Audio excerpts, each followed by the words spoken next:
हाँ, अब आ रही है आवाज़ आप लोगों को। हेलो वंस अगेन, कैसे हो आप लोग? मैंने कहा कैसे हो आप लोग? बढ़िया, मज़े में। लास्ट क्लास में वी हैव स्टार्टेड, हमने कुछ होमवर्क दिया था कैश फ्लो का। पहला तो होमवर्क था वो एब्स्ट्रैक्ट ऑफ कैश बुक का, राइट? कहाँ गया ये वाला? प्रॉब्लम नंबर 23-24 किया है क्या आप लोगों ने solve? How many of you solve problem number 23-24? Raise you hand. जम गया? अभी कोई डाउट है क्या आपको? जम टाली वाली हुआ क्या? आपने मॉड्यूल से चेक किया कि यहीं चैट टाली हो गया? हो गया अंटाली। एक बार मॉड्यूल से चेक कर लेना आंसर आप लोगों ने। मैं अभी दिखाने में समय ख़राब नहीं कर रहा हूँ। आज अपने को इस चैप्टर को थोड़ा सा ख़त्म करने के टारगेट से लेना है, ठीक है? अगला क्या है? हाँ हाँ, चलते ना, बढ़ते ना, लाइन से चलते ना। जंप करके क्या मतलब है? पहले एक बार 25-26 देख लेते, फिर 27 पे आ जाते। 27 में डाउट है उनका, कहना है prepare a cash flow of Gamma limited for the year ending 31 March 2011 from the following information. Sales for the year, आपको मैंने लास्ट क्लास में बताया था। यहाँ पे जो यूज़ करने को दिख रहा है वो कौन सी मेथड यूज़ करने को दिख रही है हमको? Direct method. कौन सी मेथड प्रेफरेबली आप यूज़ करेंगे? Direct method. तो शुरू करते हैं। कितने लोगों ने सॉल्व किया है and how many of you are confident कि आप सही होंगे?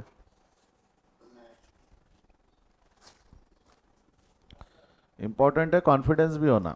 ऐसा नहीं है, एग्जाम में क्या होता है ना, कई बार हम सही रहते हैं और बाद में जब रीचेक करते हैं ना पेपर, हम गड़बड़ कर देते हैं। तो यू शुड बी कॉन्फिडेंट कि भाई हमने जो सॉल्व किया वो सही होगा, गलत नहीं होगा। उसके चक्कर में गलत नहीं करना। अच्छा है वो तो भला हो, आपको एमसीक्यू का पेपर नहीं है। नहीं तो एमसीक्यू में second guessing your answers are the worst thing which can happen to you. चल, क्या है प्रॉब्लम नंबर 25?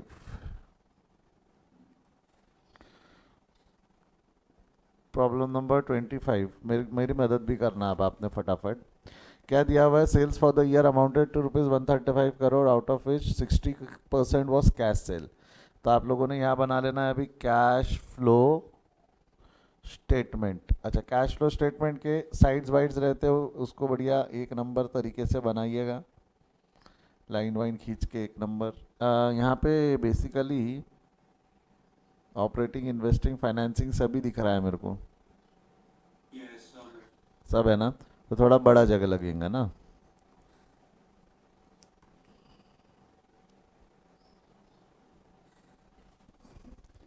ये हो गया आपकी सीधी सीधी लाइन।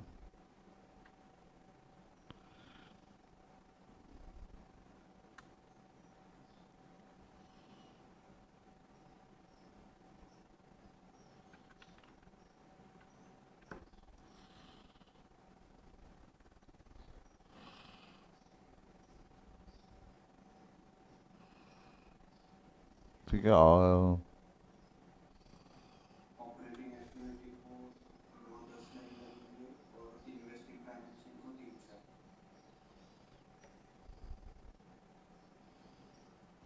ठीक है ना। ये हो गया cash flow statement. Cash flow statement में ऊपर हेडिंग दे देना, डेट दी हुई है for the year ending. Cash flow में हेडिंग क्या आती है? For the year ending. तो यहाँ पे बराबर व्यवस्थित हेडिंग दे देना, cash flow statement for the year ending. Year ending क्या है बेटा? 31 मार्च 2011, ठीक है। 31 मार्च 2011 के हिसाब से कैश फ्लो स्टेटमेंट है। हम यहाँ सारे हेड्स देना है, तो एक बार का हेड्स भी दे देना, cash flow from operating activity. Okay, ऊपर 5-6 लाइन छोड़ देना। अगला लिख देना B, cash flow from investing activity. हाँ, उसके बाद में क्या हो जाएगा आपका?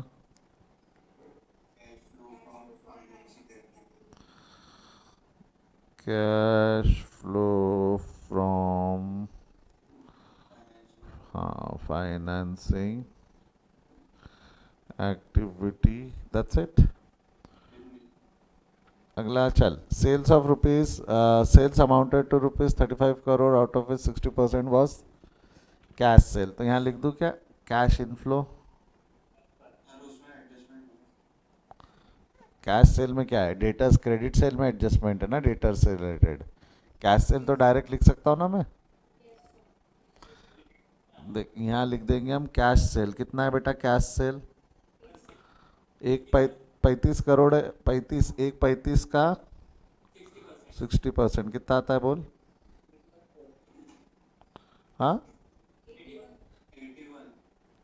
मैंने फिगर्स आर इन करोड़ ऊपर ही हेडिंग में लिख दिया, ठीक है।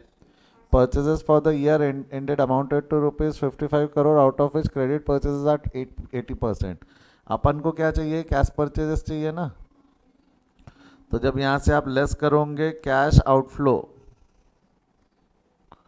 कैश आउटफ्लो के अंदर में आप यहाँ पे लिख दोगे ना परचेजेस,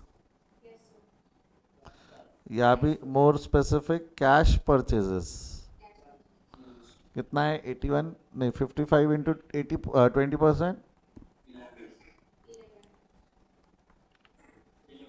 ये हो गया, ये हो गया। Admin and selling distribution expenses amounted to rupees 18 crore and salary paid amounted to rupees 22। लिख दो क्या यहाँ पे? क्या हो जाएगा? एडमिन, एक काम करना, inner column outer column maintain करते अपन। हम एडमिन एंड सेलिंग नहीं, पहले एडमिन लिख लेना, पहले क्या है? हाँ एडमिन एंड सेलिंग है। Admin and selling expense 18 crore,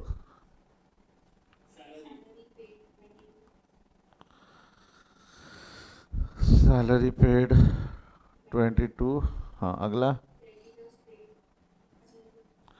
नहीं ये तो हो गया, यहाँ तक हो गया, ठीक है। The company redeemed it's 20%, 20 crore at a premium of 10%। मेरे को बताइए 20 प्लस 10% प्रीमियम यानी 22 करोड़ का। The debenture holders were issued 15 crore toward the redemption and the balance was paid in cash. The debenture interest बाद में। एक मिनट, इसमें एक नहीं दो ट्रांजैक्शन है, ये दूसरा ट्रांजैक्शन है। पहले मैं रिडम्पशन के बारे में बात करूँ।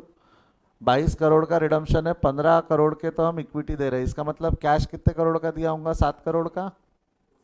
तो मैं ऐसा लिख दूं क्या? रिडम्पशन में 7 करोड़ का कैश दिया, रिडम्पशन ऑफ डिबेंचर्स में 7 करोड़ कैश दिया, क्योंकि डिबेंचर्स के बदले में शेयर्स दिया, उस पर कैश फ्लो में कोई फर्क पड़ता नहीं है। तो नहीं, वो गलत है ना बेटा। इनफ्लो कैसा? यानी डिबेंचर्स इशू की एंट्री, नहीं ऐसा नहीं करना, ऐसा नहीं करना, ऐसा नहीं करना।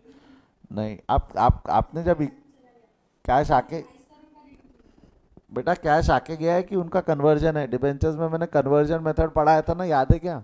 कन्वर्जन ऑफ डिबेंचर्स, तो उसमें कैश आता था कि इक्विटी शेयर्स दे देते थे सीधा? तो और क्या है वो? नहीं नहीं, यहाँ देखना, वर्डिंग देखना, आपको समझेगा ना। Debenture holders were issued equity shares, तो हमने किसी और को डिबेंचर इक्विटी शेयर्स दिया है कि वो डिबेंचर होल्डर्स को इशू किया है?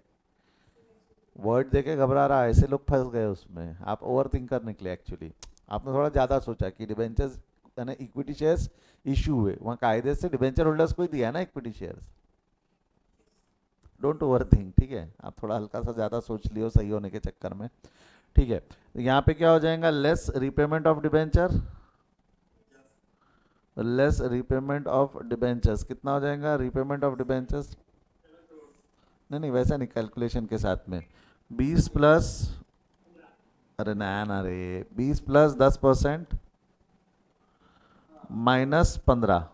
अब बोल कितना आ रहा है ये? 20 प्लस 10%, हाँ ये आ रहा है 7। कैलकुलेशन समझा क्या? अगला क्या है? ये भी उसके अलावा डिबेंचर इंटरेस्ट भी पे होने वाला है। कितना है डिबेंचर इंटरेस्ट? 1.5 करोड़। तो लिख दूँ क्या? लेस डिबेंचर इंटरेस्ट 1.5 करोड़, कितना हो जाएगा? 1.5 करोड़। अगला क्या है? Dividend paid during the year amounted to rupees 11 crore. Dividend pay किया है, उसमें डिविडेंड डिस्ट्रीब्यूशन टैक्स भी है। मेरा डिविडेंड पेड फाइनेंसिंग एक्टिविटी है, लेस डिविडेंड पेड, इसमें कोई दोहराई नहीं है कि वो यही आने वाला है 11.7। देन अगला क्या है उसके बाद में? ये हो गया, ये हो गया। Investment costing 12 crore way sold at a profit of 2.4, मतलब पैसा कितना आया होगा? 14.4। सेल ऑफ इन्वेस्टमेंट 12.2.4, कितना होने वाला है ये? 14.4 rupees. 8 crore was paid towards the income tax during the year. 8 crore income tax paid, यहाँ पे अलग से लिखते हैं ना, less income tax paid has to be shown separately. Income tax paid कितना है? 8 करोड़ है, ठीक है। अगला क्या है? A new plant costing 21 crore was purchased in an exchange of an old plant with a book value of 12 crore. Book value 12 crore है, उससे कोई मतलब नहीं है। एक्सचेंज वैल्यू 10 करोड़ माना, ये कल मैंने समझाया था। तो 21 माइनस 10, 11 करोड़ हमने पे किया है। क्या हो जाएगा? लेस परचेजेस ऑफ प्लांट बोलूँ चलेगा? Less purchase of plant 21 crore का प्लांट है और 10 करोड़ का हमने उसको ओल्ड प्लांट एक्सचेंज में दिया है। मतलब भाई साहब ने कितने का प्लांट रिसीव किया? 11 करोड़ का। ये भी हो गया। अब ये following information is provided you to calculate. क्या कैलकुलेट करने के लिए दिया है उसने? डेटर्स पेबल एंड डेटर्स से कितना रिसीव हुआ, क्रेडिटर्स को हमने कितना पे किया है। तो छोटे छोटे दो अकाउंट बना लेना यहाँ बगल में। क्या है? एक प्लस माइनस किया, हाँ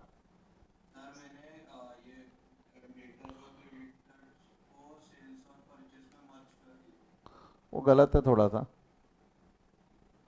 यहाँ पे ओपनिंग बैलेंस आना चाहिए। कितना है ओपनिंग बैलेंस? है आपका 45। क्लोजिंग बैलेंस में कितना है? 50। अब मेरे को एक चीज़ बता, आपका टोटल सेल जो है, debtors are related to sale, sale से 35 सेल, अरे सेल कितना है आपका? 135, जिसमें से 60% है। तो मैं ऐसा बोलूँ तो चलेगा क्या? 135 का 40% क्रेडिट है। कितना होगा 135 का 40%? क्रेडिट सेल की एंट्री क्या होंगी? Debtors account debit to sale, 135 का 40%, ठीक है। ये क्रेडिट वाले, अपन ने टोटल सेल नहीं लेना है, क्रेडिट वाले। कितना होगा ये? 54।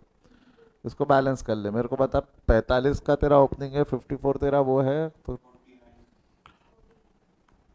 बैलेंसिंग फिगर आ गया ये। एक मिनट, कलर बदल के लिखो क्या? 49 ना? 49। ये जो बैलेंसिंग फिगर है, ये क्या नाम से हो गया तेरा? कैश। वहाँ क्रेडिट, तो कैश फ्लो में डेबिट। डेबिट मतलब यहाँ आ जाएगा ना, cash from debtors. Working note से लाया हमने। कितना है? इसको टोटल निकाल के आउटो कॉलम में बाद में लिख लेंगे, ठीक है। लिख देता हूँ अभी 130। अगला क्या है? पर क्रेडिटर्स का भी सेम इसी तरीके से अकाउंट बन जाएगा। क्रेडिटर्स का अकाउंट बन गया।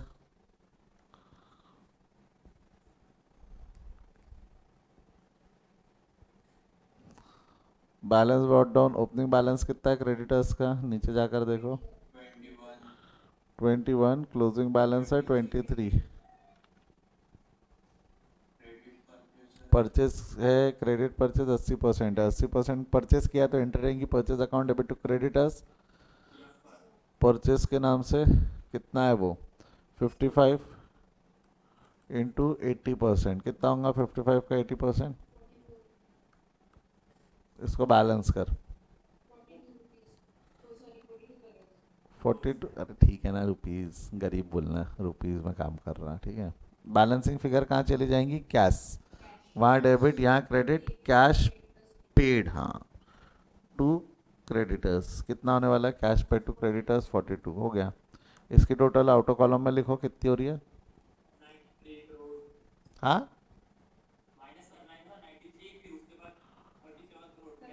एक मिनट, ये तो 93 है ना, इसकी टोटल 93 है, ठीक है।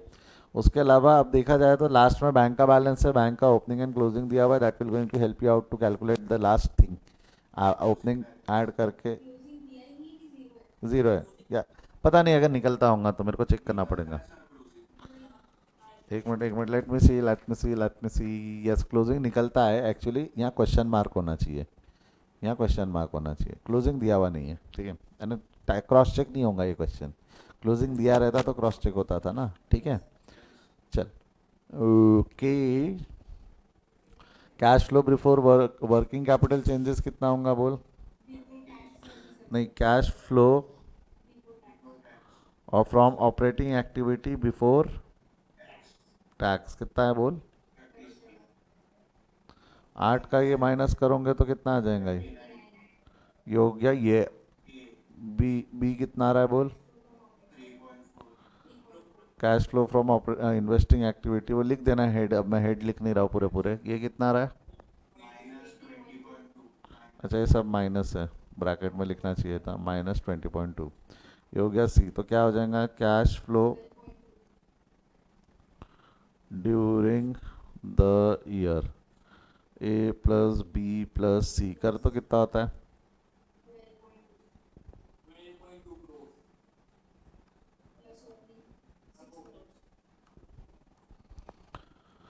6 करोड़। तो वो closing cash and cash equivalent कितना होगा?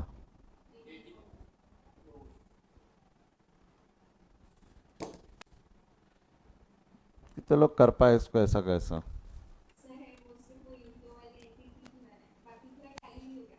इन्फ्लो वाला क्या? अच्छा वो आपने दोनों एक ऐड करके लेस किया था जो। आइस डिफरेंस आएगा नहीं ना आपका अल्टीमेटली, वो जितना प्लस उतना माइनस, वो डिफरेंस आने का सवाल पैदा नहीं होता। ठीक है, अभी क्या बोल सकते हैं। तेरा क्या हुआ वरद? बराबर है।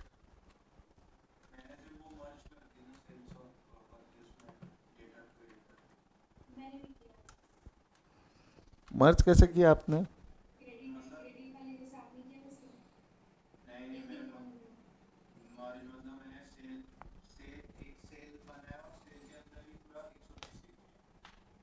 अच्छा वैसा किया तूने, 135 पूरा का पूरा सेल में लिख दिया और उसमें से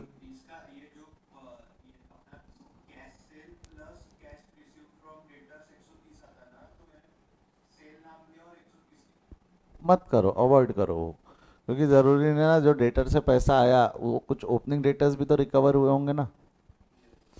ओपनिंग डेटर्स भी तो रिकवर हुए होंगे ना, तो इस वजह से थोड़ा डेटर्स। तेजस समझ में आया क्या कुछ?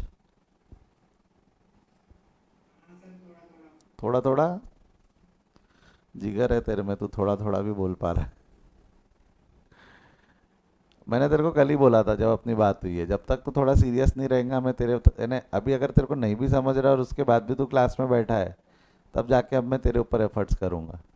क्योंकि पिछले बार जब से तू आया था तब से नया टॉपिक चालू हुआ था, नया टॉपिक चालू होने के बाद भी तूने क्लास छोड़ दिया। तो अब तेरे को थोड़ा सा मेरा कॉन्फिडेंस जीतना पड़ेगा, ठीक है?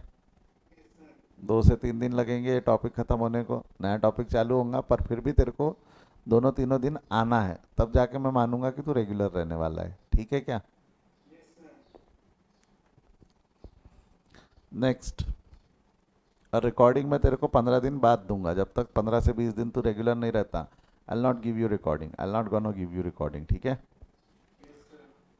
चलो नेक्स्ट आगे बढ़ते हैं, आगे बढ़ते हैं। बाकी अगला जो क्वेश्चन होमवर्क दिया था हमने, अगला जो क्वेश्चन होमवर्क दिया था वो क्या था?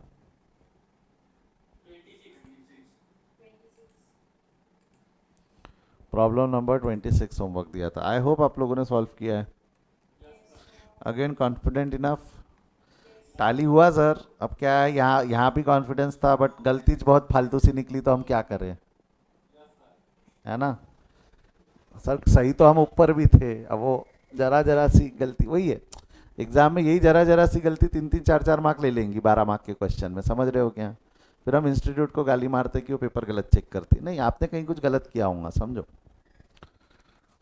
इंस्टीट्यूट है गलत बट आप भी कहीं गलत हो सकते हो, हम गलत मानते ही नहीं कि हम कभी गलत हो सकते, ये हमारे साथ ह्यूमन टेंडेंसी है। Prepare a cash flow statement of messrs M limited for the year ending on this date with the help of following information. Company sold all the goods on cash. Gross profit ratio was 30% of the for the year and gross profit margin. तो आपको इससे cell मिल सकता है ना? कैसा करोगे? GP ratio is equal to gross profit upon sale into 100। GP ratio is equal to gross profit upon sale into 100। Opening inventory was lesser than, एक minute आपको अगर याद होगा तो मैंने आपको बताया था, opening inventory was lesser than this. उसके बाद में ट्रेड पेएबल बैलेंस ये, और amount paid to trade payable, ये मिलाकर आपको निकालना पड़ता है amount paid to trade payable, but actually amount paid to trade payable दिया हुआ है। तो मैंने एक एडिशनल क्वेश्चन दिया था आपको कि ये सब इन्फॉर्मेशन यूज़ करके मेरे को परचेजेस तो भी निकाल के दिखाओ। कौन से परचेज बोल रहा हूँ मैं? Credit purchase. क्रेडिट परचेज का इस क्वेश्चन में काम कुछ भी नहीं है, क्रेडिट परचेज का इस क्वेश्चन में काम कुछ भी नहीं है। बट अगर नाइन्थ एडजस्टमेंट की जगह, नाइन्थ एडजस्टमेंट में अगर अमाउंट पेड की जगह अगर क्रेडिट परचेज दिया रहता तो हमको कैश पेड निकालना पड़ता ना, तो एटलीस्ट वो कैसे निकलता है वो आइडिया आ जाए, इस वजह से मैंने आपको बोला क्रेडिट परचेज निकाल लो। जैसा क्रेडिट परचेज निकालोगे वैसा ही अमाउंट पेएबल निकलेगा क्रेडिट परचेज डाल के। बताऊंगा मैं जब सॉल्व करूंगा तब। अभी के लिए मैंने ये हाईलाइट करके रख दिया है कि ये परचेजेस से रिलेटेड इन्फॉर्मेशन है, बट वो इन्फॉर्मेशन भी कोई काम आने नहीं वाली, क्योंकि वहाँ पे क्या दिया हुआ है, अमाउंट पेएबल टू क्रेडिटर्स दिया हुआ है, amount payable to trade payable दिया हुआ है, नहीं तो निकालना पड़ता। मैं सॉल्व करना चालू करूँ क्या, मैं सॉल्व करना चालू करूँ क्या? इट्स बेटर कि मैं सॉल्व करना चालू करता हूँ और आप लोग उसके इफेक्ट्स और आंसर्स चेक कर लो फटाफट। Problem number 26, cash flow statement for the year, क्या है for the year 31 March 2011। 31 March 2011 जमता है यहाँ तक, ये सुनो।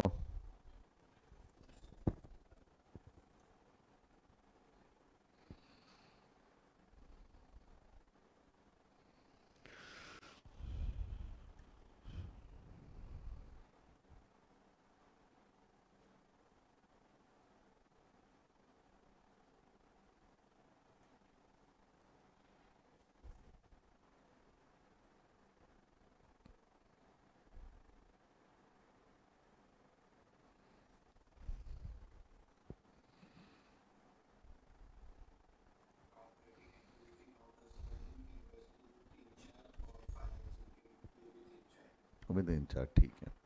तो सबसे पहला लिख देंगे cash flow from operating activity, इसको 9-10 लाइन लगेंगी बोल रहे हैं ना।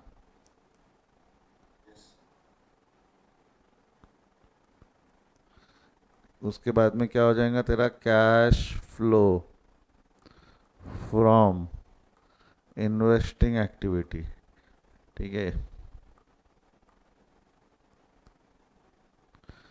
Cash flow from financing activity. Sir exam में कितनी लाइन छोड़े, कैसी छोड़े, सुन। 15-10-10, क्या बोला मैंने? 15-10-10, ऑपरेटिंग को थोड़ी ज़्यादा जगह, बाकियों को थोड़ी कम कम जगह। आप 15-8-8 भी छोड़ सकते हो, आप 15-8-8 भी छोड़ सकते हो, ठीक है। थोड़ी ज़्यादा जगह छूटी रही तो कोई फ़र्क पड़ता नहीं है, थोड़ी ज़्यादा जगह छूटी रही तो कोई फ़र्क पड़ता नहीं है। चल शुरू करते हैं। The company sold goods for cash only, company के किस में माल बेच रही है, कैश में बेच रही है। 30% ऑफ दिस है, तो मेरे को पता कैश सेल पता चल सकता है ना। कैश इनफ्लो के लिए हमारे को, कैश इनफ्लो के लिए हमको कैश सेल पता चलेगा। अच्छा, कैश सेल का कैलकुलेशन मैं यहाँ लिखता हूँ, working note. Cash sale formula क्या है, फॉर्मूला क्या है, जीपी रेशो,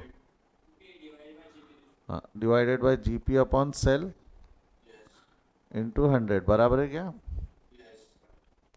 तो ये कितना हो जाएगा, यहाँ पे हमारे को 30% का जीपी दिया हुआ है, जीपी दिया हुआ है 3,82,500, तो ये हो गया 30% is equal to 3,82,500 divided by X, cross multiplication, 100 नहीं भी लिखा, डायरेक्ट बाय परसेंट कर दिया तो भी चलता है। X is equal to 3,82,500 divided by 30%, कर तो कितना आता है?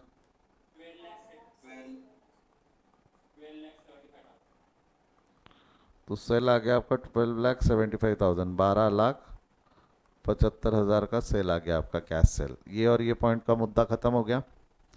Opening inventories was lesser than the closing inventories by 35,000, ये जो येलो वाले हाईलाइटेड है इससे हमको क्या मिलता है, ट्रेड पेबल। ओपनिंग देख, इन्वेंट्रीज और अकाउंट पेबल जो रहता है इसको मिला के एक अकाउंट ओपन होता है ना, लास्ट क्लास में बता चुका हूँ मैं। लास्ट लास्ट क्लास में हम एक दो क्लास में देख चुके हैं, ठीक है।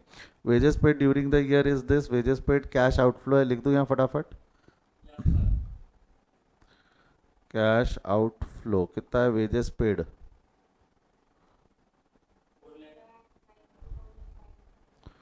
4,92,000, 4,92,500, इनर आउटर कॉलम मेंटेन कर रहा हूँ मैं, ठीक है। ऑफिस साइन ये 75,000 है, 75,000 का 75,000 का selling, office and selling expense, office and selling expense, okay. अगला क्या है उसके बाद में, dividend paid during the year 35,000 including dividend distribution tax, कोई बात नहीं, वो पूरा फाइनेंसिंग एक्टिविटी है। 30,000 का फाइनेंसिंग एक्टिविटी यहाँ लिख दे। लेस डिविडेंड पेड कितना है बेटा, बोल। लेस डिविडेंड पेड 30,000, लेस है तो ब्रैकेट में लिखना मत भूलना, ठीक है। Bank loan repaid during the year 2,15,000 including interest, तो इंटरेस्ट अलग से जोड़ना है कि उसमें जुड़ा हुआ है? तो ये हो जाएगा less repayment of bank loan.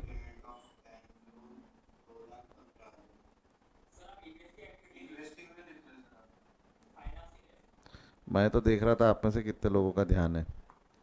Repayment of bank loan, repayment of bank loan कितना है? 2,15,000, 2,15,000 रीपेमेंट ऑफ बैंक लोन। अगला क्या है? ट्रेड पेएबल ऑफ 31 मार्च 2010। इसका फिलहाल कोई काम नहीं है क्योंकि अपने को इससे निकालना पड़ता है amount paid to trade payable. तो आपको नहीं लगता amount paid to trade payable उसने बहुत ही प्यार से दिया हुआ है क्वेश्चन में? तो आप सीधा सीधा ये ले लो ना, amount paid to trade payable. Trade payable को पे किया तो don't you think this is operating activity? Paid to trade payable 4,60,000। Done, यहाँ तक ये हो गया, ये हो गया। एक मिनट। हाँ, tax paid during the year amounted to ₹65,000। Tax paid चाहिए ना, प्रोविजन हमारे कोई काम की है क्या? हमको चाहिए टैक्स पेड। हाँ, प्रोविजन काम की हो सकती थी अगर नेट प्रॉफिट आफ्टर टैक्स होता। आफ्टर टैक्स में एड बैक करके बिफोर टैक्स निकालना पड़ता है इनडायरेक्ट मेथड में। अभी तो डायरेक्ट मेथड है, तो हमारे लिए पेड इंपॉर्टेंट है। पेड इंपॉर्टेंट है तो यहाँ से क्या हो जाएगा? Less income tax paid. कितना है इनकम टैक्स पेड? 65,000। देख रहे हो, मेरे को नहीं मालूम कितनी लाइन लगने वाली है, तो एक लाइन से ऊपर मैंने लिख लिया ताकि ऑपरेटिंग एक्टिविटी की जगह मिल जाए। Investments of ₹7 lakh sold during the year at a profit of 20,000। तो 7,20,000 यहाँ पे लिख दो क्या? Sale of investment 7,20,000। आप चाहो तो ब्रैकेट में कैलकुलेशन भी लिख सकते हो, 7 लाख प्लस। अगला क्या है उसके बाद में? Depreciation on the fixed assets amounted to ₹85,000 irrelevant. This information, why it is irrelevant? Because we are following direct method. Plant and machinery purchased on this date for ₹15.25 lakh. Less purchase of plant and machinery. आप एक चीज़ ये समझो बेटा, कुछ information question में irrelevant भी हो सकती है। हर इन्फॉर्मेशन को वापरने के चक्कर में खुद के ऐसी तैसी करा ही मत आई जाना, ठीक है? अब इसका मतलब ये नहीं है कि बहुत सारी इन्फॉर्मेशन छोड़ के आ जाना। सर ने बोला था इरेलीवेंट भी रह सकती, ये भी छोड़ दे, ये नहीं समझी वो भी छोड़ दे, ये नहीं, तो ऐसा मत करना, ठीक है? अगला क्या है? Cash in cash equivalent opening balance and closing balance. तो बाद में लेते हैं उसको, बाद में कंसिडर करते हैं। पहले बैलेंस कर ले इसको फटाफट। ये फिगर आउटर कॉलम में ले जाओ, कितना होता है? 10,27,500। बेटा प्रेफरेबली ना, ये जो है इसके लिए इनर आउटर कॉलम मेंटेन कर लेना, अगर माइनस के फिगर्स को स्पेशली, क्योंकि माइनस के फिगर्स हम भूल जाते हैं माइनस करना है। कितना आ रहा है ये? ए का नहीं, ये नहीं, यहाँ नहीं निकलेगा ना, उसमें अपने को इनकम टैक्स भी तो माइनस करना पड़ेगा। 2,47,500 ये बिफोर टैक्स है। आफ्टर टैक्स कितना हो जाएगा? ये ए हो गया। बी कितना आ रहा है?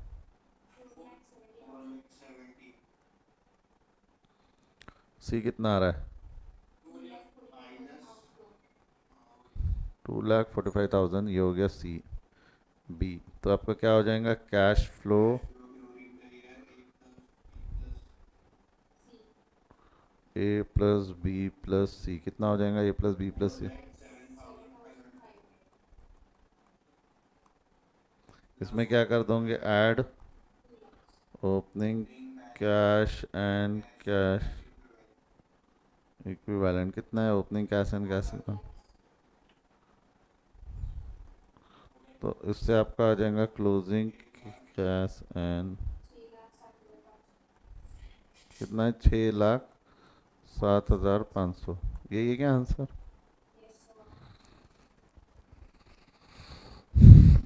प्राउड ऑफ यू क्लास, इन्हें जम रहे हैं ना आपको अभी? मान सकते हैं कि अभी इसके 12 या 16 मार्क का क्वेश्चन आएगा। 12 या 16 मार्क हमारे तय है। मॉड्यूल 2 हमारा 25 मार्क का, आपको पता है क्या? मॉड्यूल 2 जो है हमारा वो कितने मार्क के क्वेश्चंस पूछने वाला है? 25 मार्क, 25 से 35 मार्क के क्वेश्चंस पूछता है मॉड्यूल 2 से। मॉड्यूल 3 के अंदर में 35 से 40 मार्क के क्वेश्चन, बचे हुए 20 मार्क के क्वेश्चन मॉड्यूल 1 से आने वाले हैं। क्लियर है क्या? 20 नहीं, एक्चुअली 35 मार्क के, 30-35 मार्क के आते हैं ना। आपका पेपर आपको पता है ना, आपका पेपर 100 मार्क का नहीं 116 मार्क का होता है। नहीं समझे क्या? आपका 116 मार्क के वेटेज बांटे हुए हैं, ऑप्शन में जाता है। 20 और 8 कितने हो गए? 20 और 8, नहीं नहीं, 20, 16, 16, 20 मार्क का क्वेश्चन। अपने 1 मिनट पेपर पैटर्न समझा देता हूँ। आपका जो क्वेश्चन नंबर 1 जो रहता है ये 20 मार्क का रहता है। इसमें 5 मार्क के 4 क्वेश्चन रहते हैं, ठीक है। ये मेजरली एएस से रिलेटेड रहते हैं, मेजरली अकाउंटिंग स्टैंडर्ड्स वगैरह ही रहते हैं इसके अंदर में, जो पूरा आपका मॉड्यूल 1 है, जो कंपलसरी क्वेश्चन हो गया एक तरीके से, ठीक है। इसके बाद में प्रॉब्लम नंबर 2 से लेके प्रॉब्लम नंबर 7 तक के रहता है, जिसमें से you have to attempt any 5 6 question है, इसमें से आपको एनी 5 अटेम्प्ट करना है। 16 × 5 करके देखो, 16 × 5 होता है क्या बराबर? 16 × 5 80, ये हो गया 20। तो ये आपका पेपर कितने मार्क का हो गया? 100। बट अब प्रॉब्लम नंबर 2 से लेके प्रॉब्लम नंबर 6 तक के जो क्वेश्चन है ये अलग अलग वेटेज कैरी कर सकते हैं। पूरा का पूरा 16 मार्क का एक क्वेश्चन आ सकता है, 8-8 मार्क के 2 क्वेश्चन आ सकते हैं, 12 मार्क 4 मार्क के क्वेश्चन आ सकते हैं, ऐसा अलग अलग तरीके से आ सकता है। बट प्रॉब्लम नंबर 7 जो रहता है वो 4 मार्क के 4 क्वेश्चन होते हैं, 4 मार्क के 4 क्वेश्चन। प्रॉब्लम 7 का डिफाइंड फॉर्मेट है, 4 मार्क के 4 क्वेश्चन। इसमें से जो मेरा ऑब्जर्वेशन है, 2 क्वेश्चन जो रहते हैं वो एएस पे रहते हैं, 2 क्वेश्चन जो रहते हैं वो अदर चैप्टर्स पे रहते हैं, जिसमें से अगर किस्मत थोड़ी सी खराब बोलो अच्छी बोलो, एक आध क्वेश्चन थेरी भी रहता है। आइदर वो थेरी क्वेश्चन एएस का रहेगा या वो थेरी क्वेश्चन अदर चैप्टर का रहेगा। तो मेरा मानना ये रहता है आप एएस बहुत अच्छे से प्रिपेयर करना ही है आप लोगों को, एएस इसके लिए। तो आपको नहीं लगता कि ये क्वेश्चन भी आपने सॉल्व करना चाहिए एएस का? ये दोनों क्वेश्चंस आपने पक्का सॉल्व करने चाहिए, ऐसा मेरा ओपिनियन है, ऐसा मेरा ओपिनियन है। बट एग्जाम में क्या जजमेंट लेना है, कैसा लेना है, वो आपके ऊपर होता है। एग्जाम में क्या जजमेंट लेना है, कैसा लेना है, तो वो है। तो मेरे को पता है एएस के ऊपर में अगर हम मोटा मोटी बात करें तो 20 मार्क यहाँ पे होते हैं, 8 मार्क यहाँ हो गए, 4 क्वेश्चन है ना यहाँ पे। तो मोटा मोटी एएस पे कितने मार्क का वेटेज हो गया आपका? 28 मार्क का।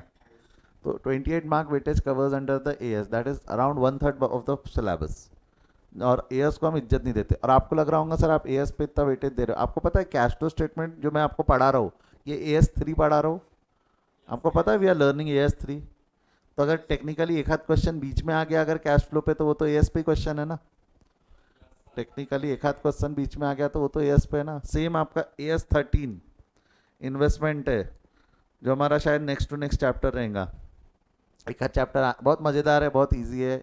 आप बोलोगे सर ऐसे चैप्टर इंटर में क्यों पूछ रहे? मार्क्स बांटने के लिए कुछ तो होना ना इंस्टीट्यूट को, फेल करना है ऐसा ज़रूरी भी नहीं है ना। जिस साल पास करना है उस दिन पूछ भी सकती है ना ऐसे क्वेश्चन। तो AS3 भी आपका पूरा का पूरा वो है। तो एएस पे अच्छे वेटेज है, एएस को इग्नोर मत करो, एएस को इग्नोर मत करो, क्योंकि एएस पे 2 डिटेल चैप्टर हमारे कोर्स में, एएस पे 2 डिटेल चैप्टर हमारे कोर्स में। इसके अलावा मॉड्यूल 2 की अगर हम बात करें तो मोटा मोटी मॉड्यूल 2 में 25 से 35 मार्क का वेटेज है। मैं ये 1 मिनट मैं मॉड्यूल 1 का वेटेज लिख रहा हूँ। मॉड्यूल 1 का वेटेज मिनिमम साइड में मैंने 18 मार्क्स 28 मार्क्स लिखा, मिनिमम साइड में, मिनिमम साइड में। मॉड्यूल 2 का भी मिनिमम साइड में वेटेज 25 मार्क का है, मिनिमम। मैं ये जो वेटेज लिख रहा हूँ ये क्या लिख रहा हूँ?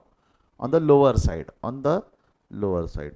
And module 3 had a weightage of minimum 35 marks, minimum है। तो मेरे को एक चीज़ बताइए, इसकी टोटल मार्क कितने मार्क का वेटेज हो गया? ये 35, 25, 28। अब 12 मार्क का वो वेटेज इधर उधर ज़्यादा बढ़ा देते, कभी यहाँ से कभी वहाँ से। वो अब किस तरफ में जिसको इंस्टीट्यूट को वेटेज देना है उस तरफ में वो एक आध दो क्वेश्चन ज़्यादा के पूछ लेती है उस तरफ। एक्चुअली 12 नहीं है आपका, अभी भी वेटेज बचता है। 116 मार्क का पेपर बनता है आपका। पेपर कितने मार्क का बनता है टोटल? 116। तो अराउंड 28 मार्क का वेटेज इंस्टीट्यूट अपने मर्जी से देती है।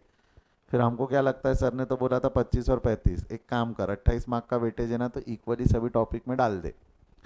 28 मार्क मतलब यहाँ पे जोड़ ले तेरा कुछ अराउंड 8 मार्क के क्वेश्चन जोड़ ले इसमें, ऐसा कुछ समझ के चल। तो इतना इतना वेटेज अलग अलग चैप्टर्स में आता है, इतना इतना वेटेज अलग अलग मॉड्यूल के हिसाब से आता है।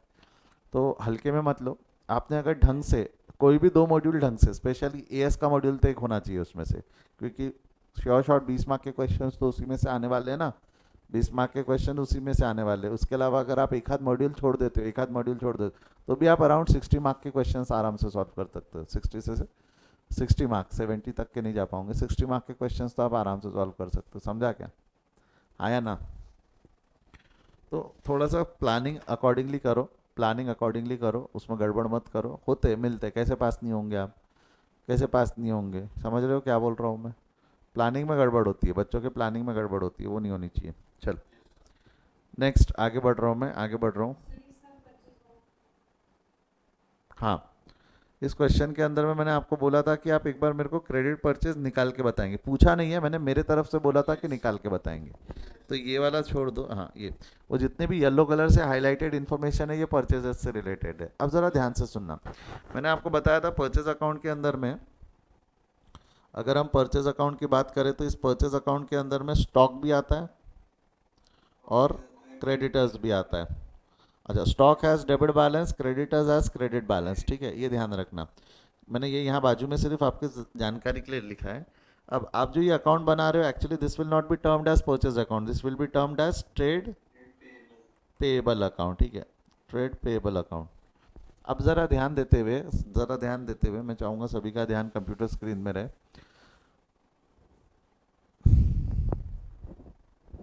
यहाँ पे क्या दिया हुआ है आप लोगों का? Opening inventory was lesser than closing inventory of 35,000।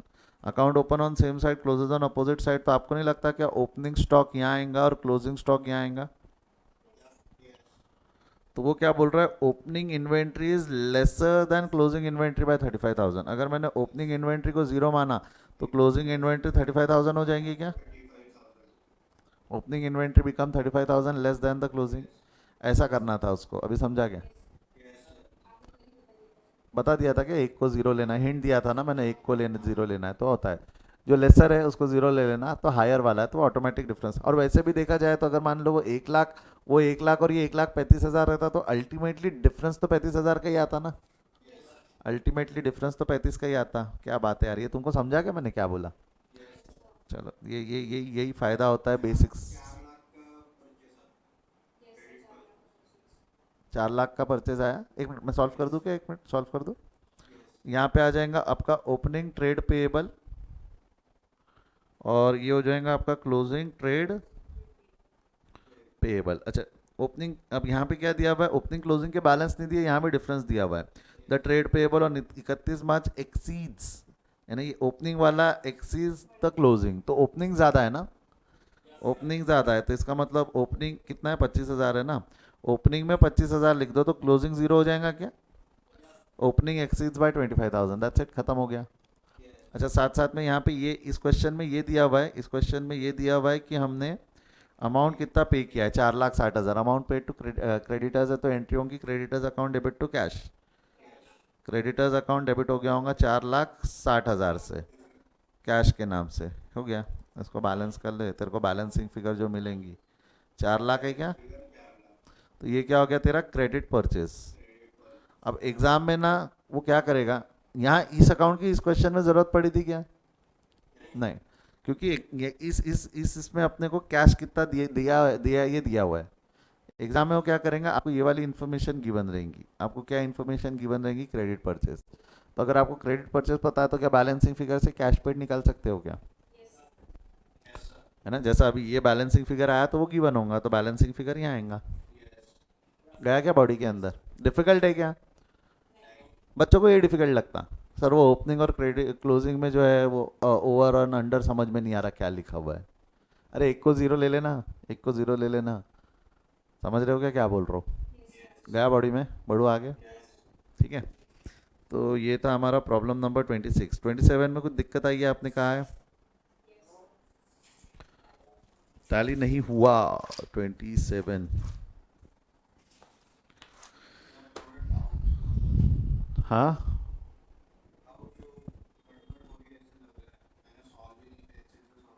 Pencil से किया, कोई बात नहीं, कोई बात नहीं। आप समझो, वो वाहियात से क्वेश्चन जिसको पढ़ के आप एग्जाम में छोड़ देते थे वाले क्वेश्चंस आप सही सॉल्व करके आए। आपको मालूम है क्या, इंस्टीट्यूट की एक आदत बताता, जितना क्वेश्चन कॉम्प्लिकेटेड दिख रहा है ना वो उतना आसान होता है। जितना क्वेश्चन कॉम्प्लिकेटेड दिख रहा है ना वो ज़्यादा आसान होता है। और जो क्वेश्चन आसान दिखता है ऐसा टेबल टेबल फॉर्मेट में खुला खुला जो रहता है वो ज़्यादा डिफिकल्ट होता है। क्योंकि क्या, अगर स्टेटमेंट फॉर्मेट में लिखा है तो बहुत सारे एक्सप्लेनेशन मिल जाते ना हमको। अरे टेबल फॉर्मेट में ढूंढना पड़ता, सोचना पड़ता। वो ढूंढना और सोचने की इन्फॉर्मेशन स्टेटमेंट फॉर्मेट में कम हो जाती ना। नहीं समझ रहे होगा क्या बोल रहा हूँ। तो मेजरली स्टेटमेंट फॉर्मेट के क्वेश्चंस आसान रहते हैं टेबुलर फॉर्मेट से। अब होता क्या है, हम पूरे ओवर द पीरियड में टेबुलर फॉर्मेट प्रैक्टिस करके जाते हैं। हमने स्टेटमेंट फॉर्मेट के क्वेश्चन पढ़े नहीं रहते। उसका रीज़न बताता, स्टेटमेंट फॉर्मेट के क्वेश्चन ना बहुत कम मिलते, जितने मॉड्यूल में है, किसी और के नोट्स में है, पास्ट एग्जाम में होते। और स्टेटमेंट फॉर्मेट के क्वेश्चन बनाना डिफिकल्ट है कोई भी टीचर के लिए। सोचना बहुत पड़ता है स्टेटमेंट फॉर्मेट का क्वेश्चन बनाने के लिए। अगर मेरे को भी बनाना है तो कोई भी बुक्स में मैं भी बहुत सारे क्वेश्चन स्टेटमेंट फॉर्मेट के आपको करवाऊंगा नहीं, क्योंकि बनाए नहीं ना मैंने उतने क्वेश्चंस। समझ रहे हो क्या क्या होता है।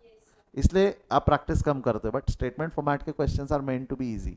स्टेटमेंट फॉर्मेट के questions are meant to be easy. एक मिनट में, एक मिनट आया।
चला जा, बढ़े क्या आगे। प्रॉब्लम नंबर 27 में सॉल्व कर रहा हूँ, आप लोग सब मेरे साथ रहना, जुड़े, सॉल्व करते जाना। हुए तो सॉल्व करना, नहीं तो मैं दिखा दूंगा, बाद में समय दे दूंगा लिखने का। इसके पहले के दो क्वेश्चंस लिख लिया आप लोगों ने, मेरे साथ साथ लिख लिए होंगे ना। होमवर्क क्वेश्चंस तो थोड़ा साथ साथ में लिखने की आदत डालो। The balance sheet of Sun limited for the year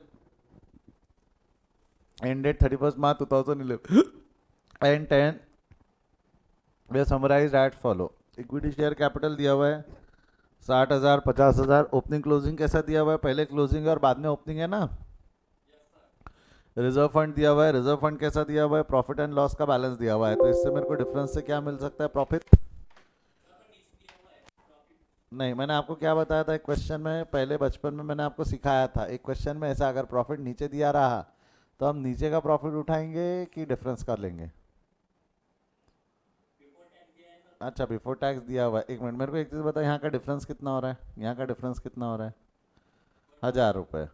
और वो 1,000 रुपये मतलब वो ये वाला प्रॉफिट हो गया ना, आफ्टर टैक्स आफ्टर डिविडेंड। तो आपके पास में ऑप्शन है, आप चाहे 1,000 रुपये ले लो, ये रिवर्स कैलकुलेशन से 2,000 रुपये ऐड कर लो, 1,500 रुपये ऐड कर लो, 4,500 रहेगा। बट अगर आपने 4,500 रुपये लिया है, बेटा सुन ले, आपने अगर 4,500 रुपये लिया है तो फिर उसमें टैक्स और डिविडेंड ऐड मत करना फिर।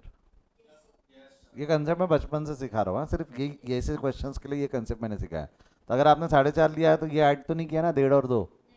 हाँ फिर ठीक है, फिर कोई दिक्कत नहीं है, फिर कोई दिक्कत नहीं है। आपने 4,500 लिया है, फिर दोनों तीनों ने 4,500 लिया है कि 1,000 लिया है। हाँ, और उसमें एडबैक नहीं किया है, फिर क्या दिक्कत है। बट डिविडेंड पेएबल में डिविडेंड को इज्जत दिया और टैक्स प्रोविजन में टैक्स को भी इज्जत। अरे ये जो उस अकाउंट में तो इज्जत दिया है ना उन दोनों को। हाँ फिर ठीक है, सही है सही है। फिर क्या आप सर इतना टेंशन दे दिया हमको, एकदम बाल बाल नोचने लग गई थी दिव्या। शेयर कैपिटल हो गया, प्रॉफिट एंड लॉस हो गया, ट्रेड पेएबल है, ओपनिंग क्लोजिंग दिया हुआ है, ओपनिंग है 2.5 और क्लोजिंग है 4, टैक्सेशन दिया हुआ है, इसका अकाउंट ओपन हो जाएगा। फिक्स एसेट्स है, प्रीमाइसेस, फर्नीचर, व्हीकल। प्रेफरेबली इसके अकाउंट ओपन कर लोगे क्या, फर्नीचर के और व्हीकल के, क्योंकि नीचे ना ये बहुत सारा गोंदड़ दिया हुआ है, डिप्रिसिएशन डिप्रिसिएशन वगैरह कुछ ना कुछ फलाना फलाना दिया है। प्रेफरेबली 2-3 अकाउंट छोटे छोटे बनाने में दिक्कत नहीं है। उसमें लगे तो आप इसका अकाउंट मत बनाओ, किसका, व्हीकल का। व्हीकल के बारे में कुछ नहीं, व्हीकल का बनेगा, प्रीमाइसेस का अकाउंट मत बनाओ सर, जरूरत भी नहीं है। ओपनिंग भी 10 है, क्लोजिंग भी 10 है, चेंजेस ही नहीं है कुछ भी। तो प्रीमाइसेस का अकाउंट नहीं भी बनाया तो चलता, फर्नीचर व्हीकल बना लेना। शॉर्ट टर्म इन्वेस्टमेंट का भी अकाउंट नहीं बनाया तो चलता, but short term investment, don't you think short term investment will be classified under cash and cash equivalent? Oh, अरे बाबू, कल क्वेश्चन करवाया था, उसमें याद है क्या? Short term investment cash and cash equivalent. अलग ही शौक में आ गया। शॉर्ट टर्म, अब वो क्या है, करंट एसेट में भी नहीं लिखी है सर, ऊपर फिक्स एसेट में लिखी है। हाँ, अरे पूरा ही, ये शॉर्ट टर्म जो है ना, उसमें क्या करोगे, जब आप ओपनिंग ऐड करते हो तो इनर कॉलम में कैश एंड बैंक लिखोगे और उसके नीचे में लिखोगे शॉर्ट टर्म इन्वेस्टमेंट, दोनों की टोटल मारोगे। दोनों की टोटल मारो, मतलब आपका ओपनिंग कितना हो गया? आपका ओपनिंग हो गया है 9,500 और आपका क्लोजिंग हो गया है 8,000। आपका ओपनिंग हो गया है 9,500 और क्लोजिंग हो गया 8,000, समझा क्या? ये ओपनिंग है ना रे, बाद में ओपनिंग है ना। 9,500 ओपनिंग है और 8,000 क्लोजिंग है, गड़बड़ समझी? आप लोगों ने क्या किया होगा, देखो दो दो हरकत की होंगी। या तो शॉर्ट टर्म इन्वेस्टमेंट को आपने वर्किंग कैपिटल चेंजेस में डाल दिया होगा, जो कि गलत है। या हो सकता है कि आपने शॉर्ट टर्म इन्वेस्टमेंट में 1,000 की इन्वेस्टमेंट खरीदे बोल के इन्वेस्टिंग एक्टिविटी में माइनस कर दिया होगा परचेजेस ऑफ इन्वेस्टमेंट बोल के। वही किया है ना, परचेज ऑफ इन्वेस्टमेंट बोल के इन्वेस्टिंग एक्टिविटी में। अब अलग ही हुआ। पहली बात तो वो शॉर्ट टर्म है, तो इन्वेस्टिंग एक्टिविटी कहाँ से हुई? वो तो ऑपरेटिंग हो सकती है ना, cash and cash equivalent, current asset है ना, जो भी है। आई होप समझ में है। लॉन्ग टर्म रहती तो आपका वो इफेक्ट सही रहता, लॉन्ग टर्म रहती तो परचेज ऑफ इन्वेस्टमेंट बोलना सही है, but it is short term investment, short term investment. Marketable securities बोलते हैं उसको, हम क्या बोलते हैं उसको? Marketable securities. Inventory trade receivable changes in working capital में चले जाएंगे, इन्वेंट्री ट्रेड रिसीवेबल कहाँ चले जाएंगे? Changes in working capital. यही एक क्वेश्चन था जो कल मैंने होमवर्क देते वक्त डिस्कस नहीं किया था। यही क्वेश्चन था जिसको कल होमवर्क देते हुए डिस्कस नहीं किया था, और बहुत गड़बड़ करके आया इस पर जो दिख रहा है ना। मैं कॉन्फिडेंट था कि आप सही करके आओगे। ऐसा मत करो यार, ऐसा मत करो, इट हर्ट्स।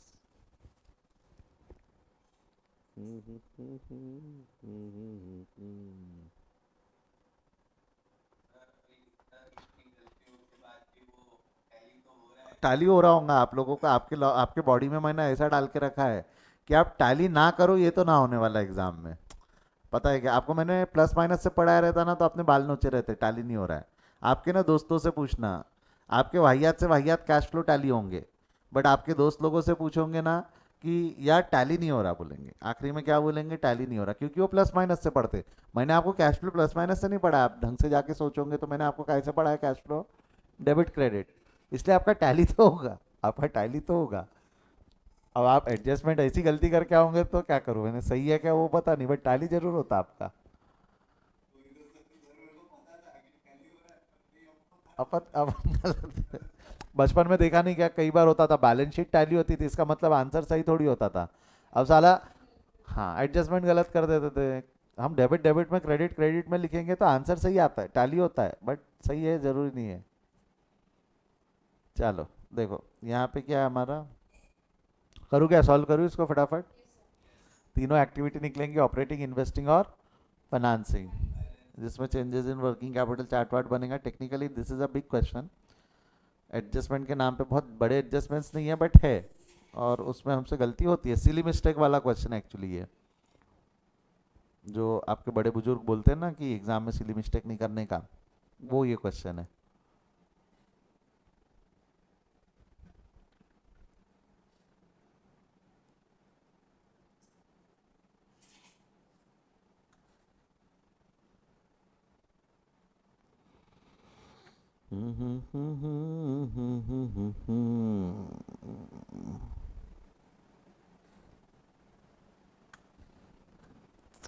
चलो, मैं क्या, गर्मी में सबसे बड़ा चैलेंज क्या रहता? एसी बंद करके उठना सुबह सुबह, है ना, इतनी बढ़िया मीठी मीठी नींद लगी रहती है ना, और आप उठ के आते हो क्लास। ऐसे जज्बे को सलाम, ठीक है। Cash flow statement. हम्म।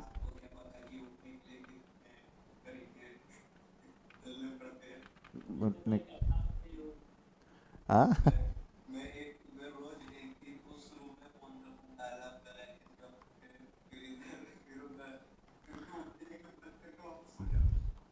अरे आज भी मेरी पोजीशन ऐसी है, यानी बीइंग अ हॉस्टलाइट या rather being a normal student, हर एक की आदत रहती होंगी। मैं जनरलाइज कर रहा हूँ कि मेरे में ही है वो आदत। अपने को ना आदत ही नहीं रहती सुबह उठने की। अपन लोग क्या करते, अरे ऐसा क्यों हो रहा है ये।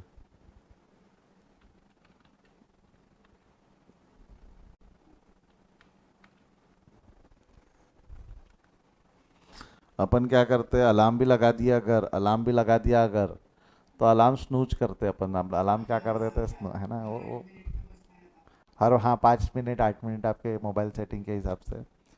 तो सुबह सुबह मेरी भी वो आदत है, बचपन से वही आदत थी, अभी भी वो आदत है। अगर अपने को 8 बजे उठना है तो 6 बजे से अलार्म लगाना पड़ता है। 2 घंटे का स्नूज, 2 घंटे का स्नूजिंग टाइम तो चाहिए ना।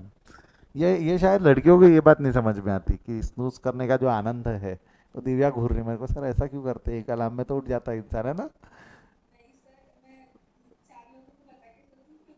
अच्छा वैसा, ठीक है। तो सुबह सुबह जब मेरे अलार्म बजते हैं, my wife is like, Krishna तेरा फोन बज रहा, कृष्णा तेरा अलार्म, बिकॉज वो वन अलार्म गर्ल है, एक अलार्म में उठ जाती है। मेरे को आज तक नहीं समझा ये लोग एक अलार्म में कैसे उठ सकते हैं। एक अलार्म बजता है, उठेंगी, तैयार होना चाहिए, अपने काम चालू कर देती है वो एक अलार्म, मतलब 6 बजे उठना है तो 6 का ही अलार्म लगाती है और उठ जाती है। मतलब ऐसा कैसे, 6 बजे उठना है तो 4 बजे का अलार्म लगाना पड़ता है। तो अरे तुमने अपनी आदत खराब करके रखे, हमारा रोज सुबह इसी बात पे बहस होती है। तेरा अलार्म बज रहा, तेरा अलार्म बज रहा। जाने दो, ठीक है, आगे बढ़ते हैं हम। आगे बढ़ते, कहाँ थे हम, प्रॉब्लम यहाँ पे कौन सी एक्टिविटी रहने वाली है, cash flow from operating, operating activity, ये हो गया हमारा पहला। ठीक है, उसके बाद में क्या हो जाएगा आपका,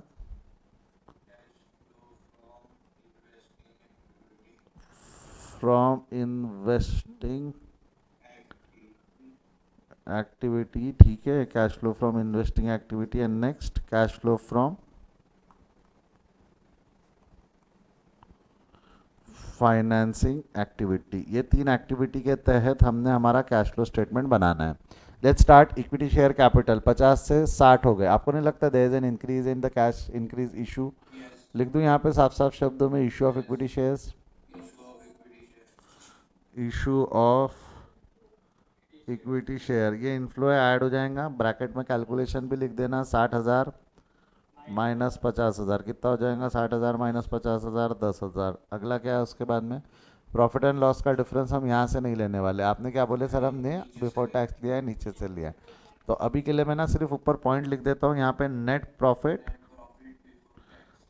बाद में ले लेंगे, अभी नहीं ले रहा हूँ मैं, दिस वॉज गिवन, तो अभी वो नीचे में दिया हुआ है। क्वेश्चन जंप मत करो, लाइन से चलने दो, क्वेश्चन जंप मत करो, ठीक है। ये आज चला जाएगा, चेंजेस इन वर्किंग कैपिटल यहाँ बना लूँ बाजू में, changes in working capital, changes in working capital, opening closing, और ये पर्टिकुलर है। ये हो गया करंट एसेट्स। करंट एसेट्स में गिनती के 2 आइटम है। करंट लाइबिलिटी, करंट लाइबिलिटीज़ में क्या है, ट्रेड पेएबल 2,500 4,000, लिख दूँ यहाँ पे, ट्रेड पेएबल 2,500, 2,500 और 4,000, ठीक है। अगला क्या हो गया, टैक्सेशन का अकाउंट ओपन हो जाएगा, है ना। Account open on same side closes on opposite side, तो टैक्सेशन विल ओपन ऑन, आपको नहीं लगता दिस हैज अ लाइबिलिटी का बैलेंस, मतलब ये टेक्निकली प्रोविजन है। या तो वो प्रोविजन है या तो वो आउटस्टैंडिंग है, या तो वो प्रोविजन है या तो वो आउटस्टैंडिंग है। तो मैं यहाँ लिख दूँ क्या, ओपनिंग, मैं फिलहाल प्रोविजन लिख रहा हूँ, provision will be better term, provision will be better term, कितना है? क्योंकि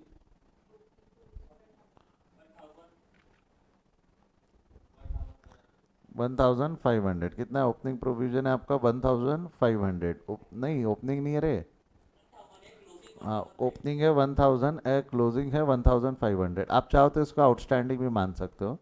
मैंने प्रोविजन माना है, मैंने क्या माना है, प्रोविजन, क्योंकि टैक्स में आउटस्टैंडिंग तब तक जब तक कैलकुलेट नहीं करते तब तक पता ही नहीं चलता।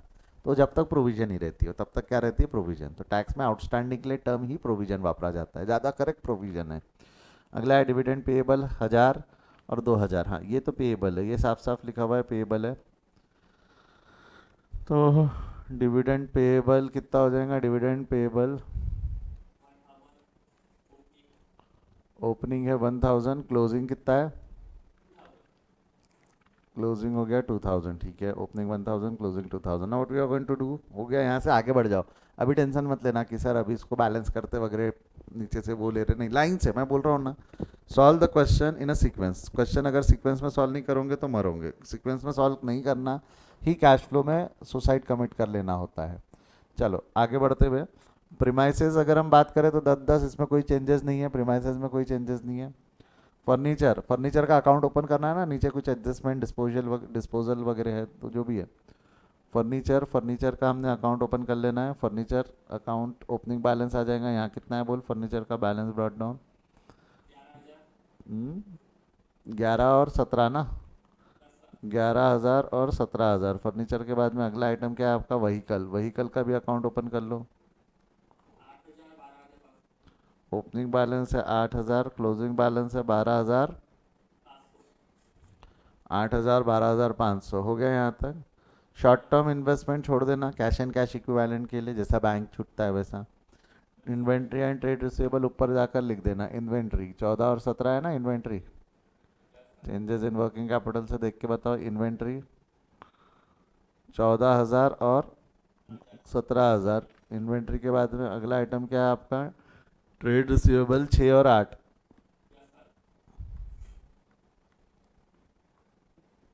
हो गया। अब ये सब इन्फॉर्मेशन को जरा सा कंसिडर कर लो। मेरे को एक चीज़ बताओ, टैक्स प्रोविजन, टैक्स प्रोविजन के अभी फिलहाल हमारे क्वेश्चन में डबल इफेक्ट जाएंगे कि सिंगल ही जाएंगे? क्यों? क्योंकि आपने 4.5 को बेच लिया, अगर आप 1000 को बेच लेते तो आपके डबल इफेक्ट दिखते। अभी तो सिंगल ही जाएंगे ना, प्रोविजन क्या हुआ है, पी&एल में डेबिट, तो टैक्स प्रोविजन में क्रेडिट हो जाएगा ना। मैं कलर बदल के लिखता हूँ ना, कलर बदल के लिखता हूँ, क्या, प्रॉफिट एंड लॉस के नाम से। कितना है प्रॉफिट एंड लॉस के नाम से, 1,500, ये गिवन है, ठीक है, सेम ये हो गया। उसके अलावा क्या बोलते हैं, डिक्लेरेशन ऑफ डिविडेंड, वहाँ डेबिट, यहाँ क्रेडिट, प्रॉफिट एंड लॉस के नाम से ये गिवन है ना, ये भी कितना हो गया, ये 2,000। तो बैलेंसिंग फिगर से कैश मिल जाएगा जो हमको चाहिए रहेगा बाद में, हो गया, इजी रहता ना। टैक्स और डिविडेंड तो अभी बॉडी के अंदर बहुत आसानी से जाता। अगला क्या हो गया उसके बाद में, फर्नीचर और व्हीकल। फर्नीचर पे ध्यान दो, तो फर्नीचर के अंदर में डिप्रिसिएशन बोला है 1,000 का। Are we following direct method और इनडायरेक्ट मेथड? इनडायरेक्ट मेथड, तो डिप्रिसिएशन एड बैक होगा ना। एंट्री क्या रहेंगी, depreciation on furniture, debit debit to vehicle, furniture and vehicle, तो वो डेबिट बैलेंसेस यहाँ आ जाएंगे, ऐड नहीं, ऐड नॉन कैश,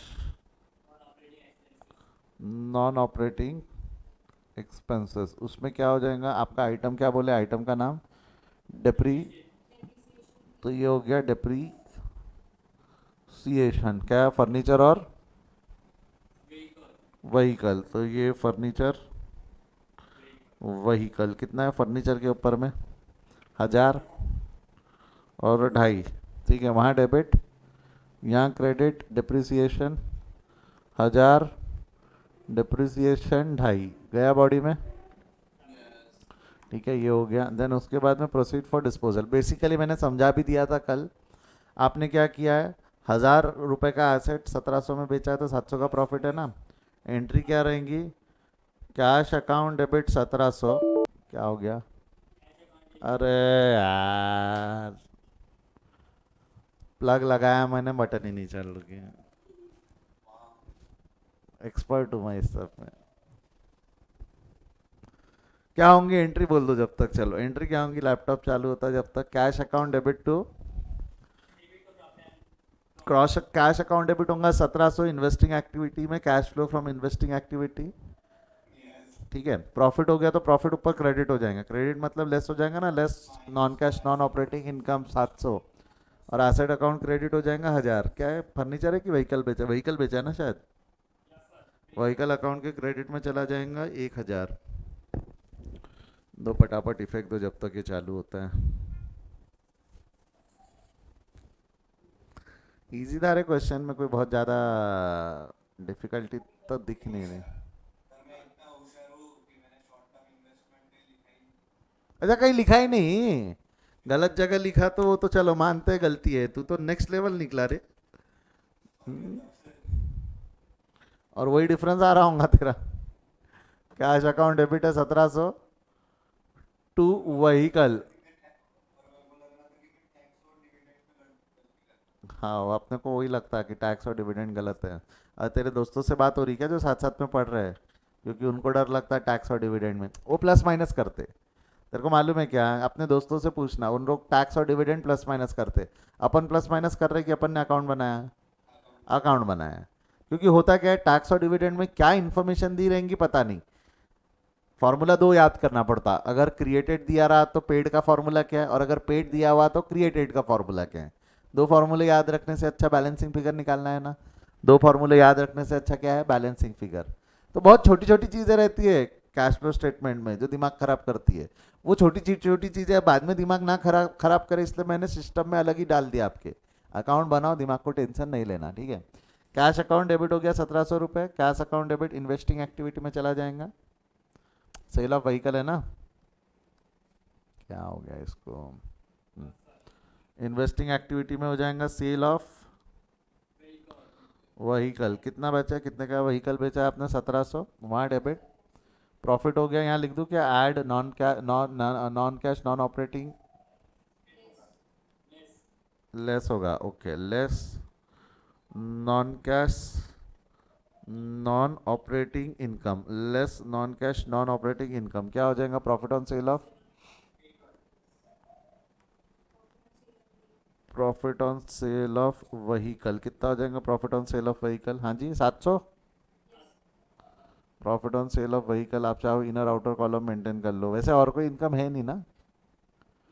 नहीं है, बाहर भी लिख सकते हो, रहने दो। चलो लिख दो बाहर ही, आपने बोल ही दियो तो लिख दो अब, चल। अगर यहाँ तक हो गया। अच्छा एक चीज़ छोड़ दी हमने, एक्चुअली स्टार्टिंग पॉइंट ये 4500 लेना, ये गिवन बोल के छोड़ दिया, लिखा नहीं हमने 4.5। आपने लिख लिया होगा, मैंने नहीं लिखा, ठीक है। बैलेंस कर ले, इसको बैलेंस करोगे कितना बैलेंस आ रहा है बेटा, जवाब दे।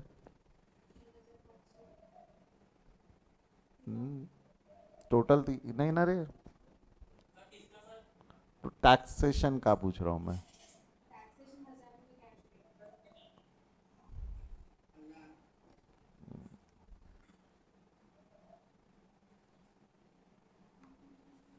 एक काम कर, मेरे को जगह का थोड़ा सा गोंधड़ दिख रहा है, पहले वर्किंग कैपिटल बैलेंस कर लूँ क्या? क्योंकि चेंजेस इन वर्किंग कैपिटल लिखना पड़ता है, तो डिफरेंस निकाल ले। डिफरेंस कितना होगा? 14 से 17 हो गया है, तो 3000 से इंक्रीज है क्या? ठीक है, 3000 से इंक्रीज है, फिर ये 2000 से इंक्रीज है, और ये क्या है, 1500 से इंक्रीज है, ठीक है। तो अब मेरे को पता, एसेट बढ़े तो अच्छी बात है, अच्छी बात है, ऐड होना चाहिए, जा रहे उल्टा तो लेस लेस, और ये ऐड हो जाएगा। समझ गया ना क्या किया? अगर इंक्रीज इन एसेट ऐड है तो इंक्रीज इन लाइबिलिटी लेस ही होगा ना। एक पता करो, बाकी धड़ धड़ धड़ धड़ लिख दो। यहाँ लिख दो चेंजेस इन वर्किंग कैपिटल। क्या हो जाएगा आपका? Changes in working capital, changes in working capital. तो चेंजेस इन वर्किंग कैपिटल के इफेक्ट देना। अरे कहाँ जा रहे हो बार बार?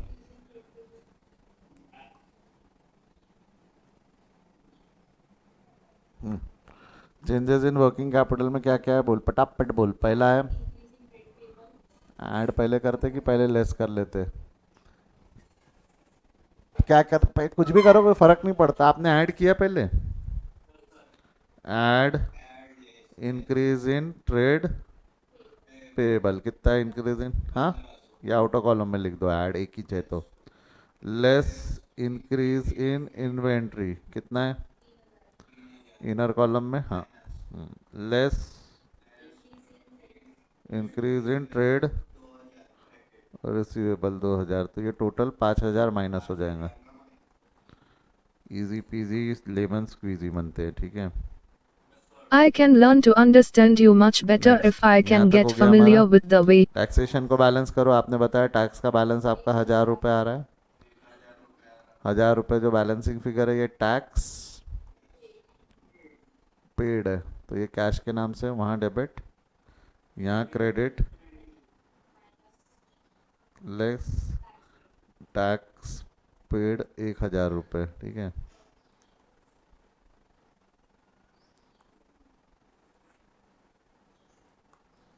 अगला क्या हो गया, इसको राउंड ब्रैकेट में डाल दो, डिविडेंड डिक्लेयर 1,000 रुपये, बैलेंसिंग फिगर। आपको नहीं लगता ये भी क्या हो जाएगा, कैश फाइनेंसिंग एक्टिविटी में डिविडेंड पेड, डिविडेंड पेड कितना हो गया आपका 1,000, ब्रैकेट में लेस हो जाएगा ना ये।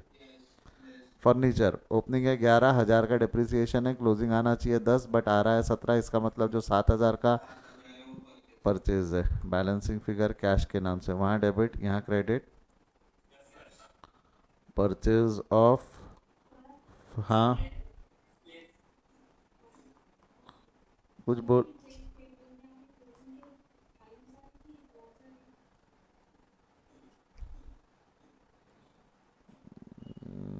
ट्रेड पेएबल 2.5 और 4 है ना, तो ट्रेड पेएबल अपन ने 2.5 और 4 ही तो लिखा है, 1.5 ही तो आया ना बेटा, कुछ गड़बड़। 2,000, 2,000 ही है ना, देख ले, डिविडेंड पेएबल 2,000 ही है बेटा, थोड़ा सा अपना 2,000 2,500 जैसा दिख सकता है, ठीक है। मेरी को आपको पता है क्या, मेरा 2 है या 2.5 समझना है, तो अगर वो सब जुड़ा हुआ है तो वो ज़ीरो है, 500 रहा तो वो अलग रहता है, इंडिपेंडेंट रहता है, वो कभी ऐसा उसमें जुड़ के नहीं, यानी अगर ये ऐसा लिखा हुआ है तो वो 2,000 है, बट 500 रहा तो वो ऐसे ही जाएगा। नहीं समझे क्या फ़र्क, थोड़ा सा राइटिंग भी तो समझो रे, समझती, ठीक है। ये कितना हो गया, 7,000 का इफेक्ट दे दिया हमने। व्हीकल को बैलेंस करो, व्हीकल 8 में से कितना आ रहा है बैलेंसिंग फिगर, हाँ मेरे को ऐसा क्यों लग रहा है व्हीकल में एक इफेक्ट नहीं दिया हमने कुछ तो भी। हाँ वही, कैश कितना था, कैश था 1,700, नहीं वैसे कैश 1,700 नहीं जाएगा, 1,000 ही जाएगा, क्योंकि vehicle account is credited with 1,000, अधिक जानकारी के लिए ये कैश 1,000, ठीक है। अब कर ले बैलेंस कर, अब सही आना चाहिए। 8,000 का बैलेंस आता है कैश के नाम से, वहाँ डेबिट, यहाँ हाँ परचेज ऑफ व्हीकल, 8,000 का कैश आउटफ्लो हो गया।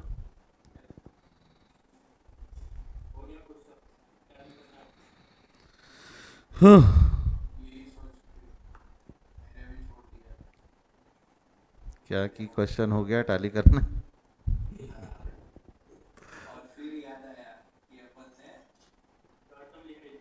3,500 करना, बैलेंस कर इसको, चेंजेस इन वर्किंग कैपिटल के पहले कितना आ रहा है, 7,300। मैं हेडिंग नहीं लिख रहा हूँ, आप लिख सकते हो ना, this is before working capital changes, plus 1.5 minus 5 कितना होता है, plus 1.5 minus 5,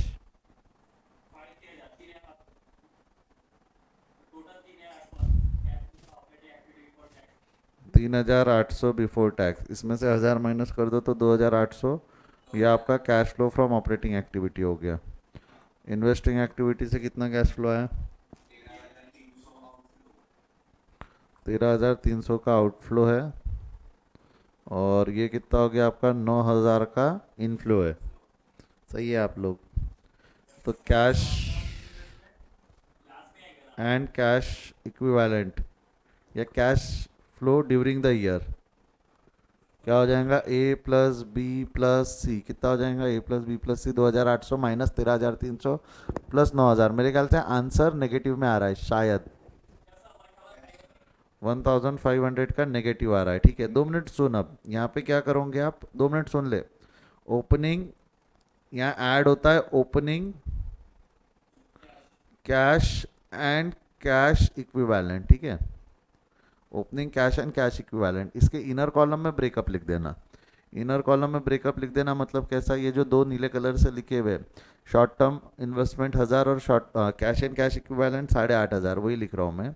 short term investment 1,000, cash and bank कितना है, कैश एंड बैंक 8,500 है ना।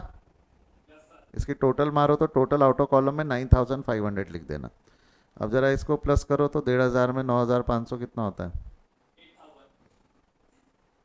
तो ये क्या हो गया आपका, closing cash and cash equivalent, closing cash and cash equivalent match भी कर रहा हूँ ये आपके अभी वो दोनों के टोटल से, closing cash and cash equivalent, ये क्या मैच कर रहा है क्या 8,000 से? 2 और 6, इसमें भी लिख देना ब्रेकअप बाद में नीचे में। इनर कॉलम में कैसा लिखोगे? शॉर्ट टर्म इन्वेस्टमेंट और cash and bank. Short term investment शायद 2,000 है ना, 2,000 और 6,000, ये हो गया 2,000, ये हो गया 8,000 का बैलेंस बॉडी में गया। हम्म।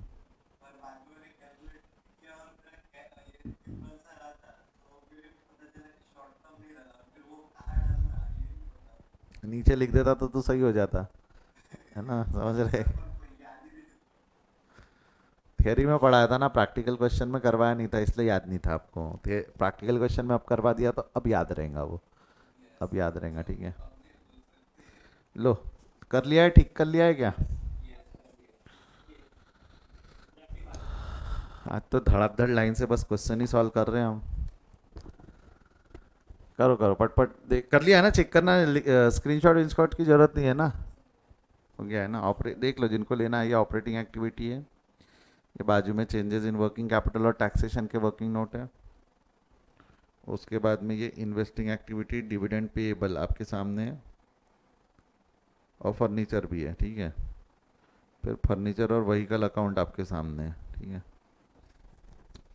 मुझे लगता नहीं है मैं फाइनल रिकॉर्डिंग करके बना पाऊंगा, मेरे को एक बार रिकॉर्डिंग और करनी पड़ेगी एक्सेल शीट पे, ये ना हो पाए, ठीक है। आप लोग और लाइव हो, आप लोग मुझसे पूछ लेते हो, रिकॉर्डेड वाला तो आखिरी में चिढ़ ही जाएगा, सर क्या राइटिंग है, मेरे को नहीं देखना बोले। जाने दो रिकॉर्डिंग, इसलिए ना recording take too much of time. Problem number 28 पे आ जाओ, प्रॉब्लम नंबर 28, इसको सॉल्व करते हैं ना।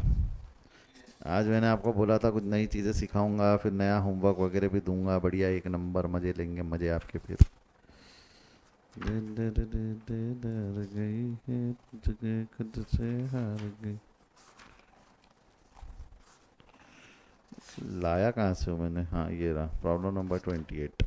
एक्चुअली ये प्रॉब्लम नंबर 28 पुराने कोर्स में एप्लीकेबल हुआ करता था, जब आपको sole proprietorship partnership, specially partnership आपके इसमें था, किसमें, मॉड्यूल 1 में था। अभी आपको कायदे से एप्लीकेबल नहीं है, बट स्टिल इंस्टीट्यूट ने इसको डिलीट नहीं किया है, आपके मॉड्यूल में अभी भी है ये क्वेश्चन। तो सोल प्रोप्राइटरशिप का या पार्टनरशिप का कैश फ्लो स्टेटमेंट पूछ सकते हैं। दोनों के स्टेटमेंट में बहुत ज़्यादा फर्क नहीं रहता, दोनों के स्टेटमेंट में बहुत ज़्यादा फर्क नहीं रहता। सबसे पहला जो फ़र्क आपको एक चीज़ समझना है, मेरे को एक चीज़ बताओ, in case of partnership profit जो रहता है, इन केस ऑफ प्रॉफिट जो पार्टनरशिप जो प्रॉफिट रहता है, वो प्रॉफिट कहाँ जाता है, अलग से दिखता है या कैपिटल? तो ये कैपिटल में से आपको प्रॉफिट का बैलेंस मिलेगा, जो प्रॉफिट कैपिटल का मेजरली डिफरेंस रहता है वो प्रॉफिट। बट इस गिवन एग्जांपल में net profit for the year is given, net profit is given, तो आपको कैपिटल अकाउंट बना बनू के कुछ करना पड़ सकता है। तो करते हैं हम, इसको सॉल्व कर दूं क्या मैं, मेरे को भी नहीं मालूम कैसे सॉल्व होगा, एक बार ट्राई करते हैं, ठीक है। अपने पास में मॉड्यूल है, उसकी मदद से ले लेके इसको सॉल्व करते हैं। बीइंग अ स्टूडेंट ना, this use to be one of my difficult area, क्योंकि कंपनी का ईजी रहता है, बहुत प्रैक्टिस कर लेते हैं हम कंपनी की। सोल प्रोप्राइटरशिप पार्टनरशिप का प्रैक्टिस ही नहीं होता, अगेन सेम रीज़न, क्वेश्चन ही नहीं मिलते प्रैक्टिस करने के लिए ज़्यादा, इक्के दिक्के क्वेश्चन मिलते हैं। और इंस्टीट्यूट फिर ड्राइंग वाइंग भी आएगा, रुक जाए एक मिनट पानी वानी पीन दे थोड़ा।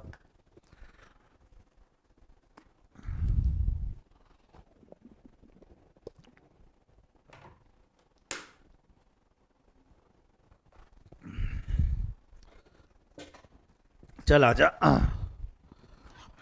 शुरू करते एक बार क्वेश्चन में, एडजस्टमेंट्स पढ़ ले क्या क्या दिया हुआ है। देख, ये तो trade payable changes in inventory में चला जाएगा, messrs Jain loan account, financing activity, capital की जगह लोन में उसने दिया, ओनर ने in the capacity of ownership loan की, लोन में पैसा दिया, loan from bank, financing, land plant and machinery, investing, inventory, trade receivable, operating activity, cash and cash equivalent वो अलग से रह जाता है, जिसको लास्ट में है ना। बैलेंस शीट कोई कॉम्प्लिकेटेड बैलेंस शीट नहीं है एक्सेप्ट कैपिटल, उसमें भी कैपिटल का अकाउंट बना लो, चीज़ें आसान हो जाती, ठीक है।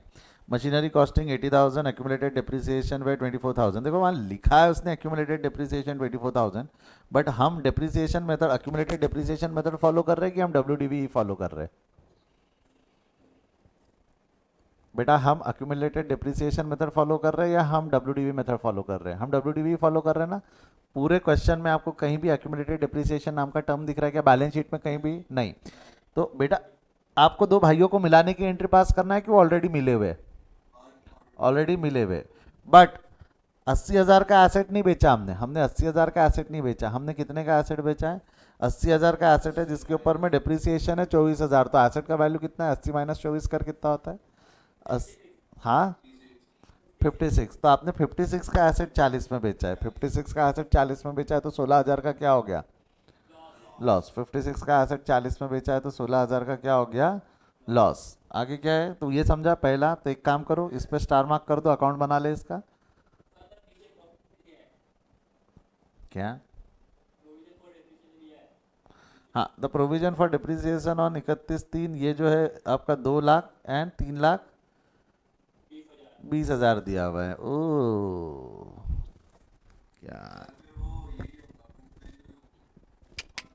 नहीं नहीं नहीं नहीं नहीं नहीं नहीं नहीं नहीं नहीं नहीं नहीं नहीं नहीं नहीं, आपको ऐड बैक करना पड़ेगा। चलो मैं बता देता हूँ, मैं बता देता हूँ, सुन। आ, ये जो वैल्यू है, ये वैल्यू जो रहती है ये क्या रहती है आपकी? कॉस्ट माइनस डेप्रिसिएशन रहती है ना। Cost minus depreciation is equal to W D V. अगर आपको डब्ल्यू डी बी पता है, आपको प्रोविजन पता है, तो क्या आप कॉस्ट निकाल सकते हो क्या? आपको डब्ल्यू डी बी पता है, प्रोविजन पता है, तो क्या कॉस्ट बैक कर सकते हो या कॉस्ट निकाल सकते हो क्या? तो थोड़ा सा अकाउंट बनाते वक्त संभालना पड़ेगा, because of the simple reason, क्योंकि डिप्रिसिएशन कितना वो पता चलेगा। हमको कैलकुलेशन क्या क्या करना है, कितने में बेचा वो तो पूरी इन्फॉर्मेशन दी है, बट हमको डिप्रिसिएशन कितना चार्ज करना है, हमारे को डिप्रिसिएशन कितना निकालना है, वो जानने के लिए हमको ऐड बैक करना पड़ेगा। और हो सकता है कि एसेट में से परचेज सेल भी मिल जाए, कितने का एसेट खरीदा, कितने का एसेट बेचा, वो इन्फॉर्मेशन भी हमको वहाँ से मिल जाए। समझा क्या क्या बोला मैंने, हाँ या ना? तो हमको ऐड बैक करके कॉस्ट निकालनी पड़ेंगी और उसके हिसाब से सॉल्व करना पड़ेगा। ठीक है, थोड़ा सा उल्टा क्वेश्चन है, कोई दिक्कत नहीं। और बाकी 3,20,000 के बाद में वो है नेट प्रॉफिट है। शुरू करूँ क्या मैं क्वेश्चन सॉल्व करना शुरू करूँ इसको? कुछ नहीं, आपको मैंने फंडा बताया कहाँ से शुरू करना। कहाँ से शुरू करना? ऊपर से शुरू करना। ऐसा पहले एडजस्टमेंट, ये जंपिंग नहीं मारना, जंपिंग नहीं मारना। कैश फ्लो का स्टेटमेंट हम लाइबिलिटी साइड से पकड़ेंगे, शुरू करेंगे और आगे बढ़ जाएंगे। तो पहले फॉर्मेट बना लेना। Problem number 28। प्रॉब्लम नंबर 28 कहाँ गया पेन का? Scale scale scale scale.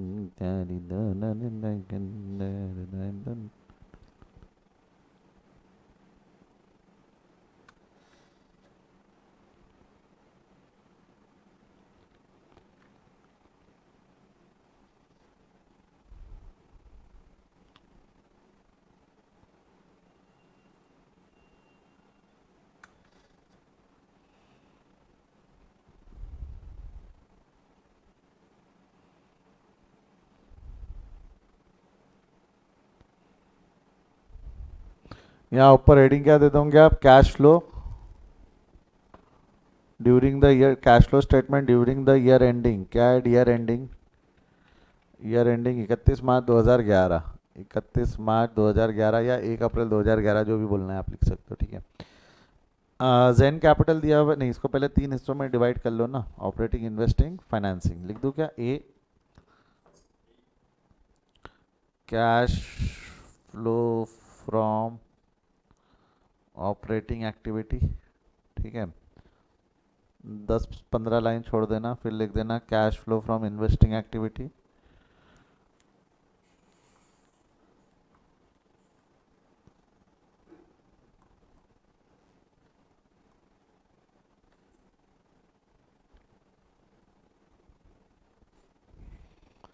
Then उसके बाद क्या लिख दोगे? C cash flow from financing activity. Tejas कौन सी पिक्चर देख रहा है? अच्छा, बुक है। Cash flow from financing activity, cash flow from मैंने जानबूझ के तेरा नाम बहुत धीरे लिया और बीच में लिया, अगर तेरे हेडफोन पे कुछ और चलते रहता तो तेरे को मेरी आवाज़ सुनाई नहीं देती थी। मैंने सिर्फ चेक करने के लिए किया कि तू कर क्या रहा है, तेरी नज़रें जब से नीचे थी ना। समझ रहा है ना, ध्यान है ना क्लास में तेरा। हाँ, ठीक है। चल, operating investing and financing, operating investing and financing. चलो आगे बढ़ते हैं। जेन कैपिटल है, सबसे पहला है जेन कैपिटल है। ओपनिंग बैलेंस है 10 लाख, क्लोजिंग बैलेंस है 12,24,000। तो क्या हो जाएगा कैपिटल के नाम से?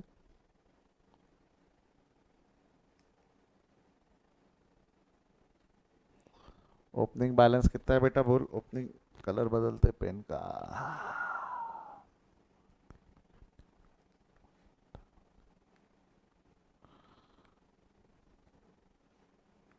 ओपनिंग बैलेंस कितना है बच्चा, बोल। ओपनिंग बैलेंस है 10 लाख। 10 लाख ओपनिंग बैलेंस है, 10 लाख, ठीक है।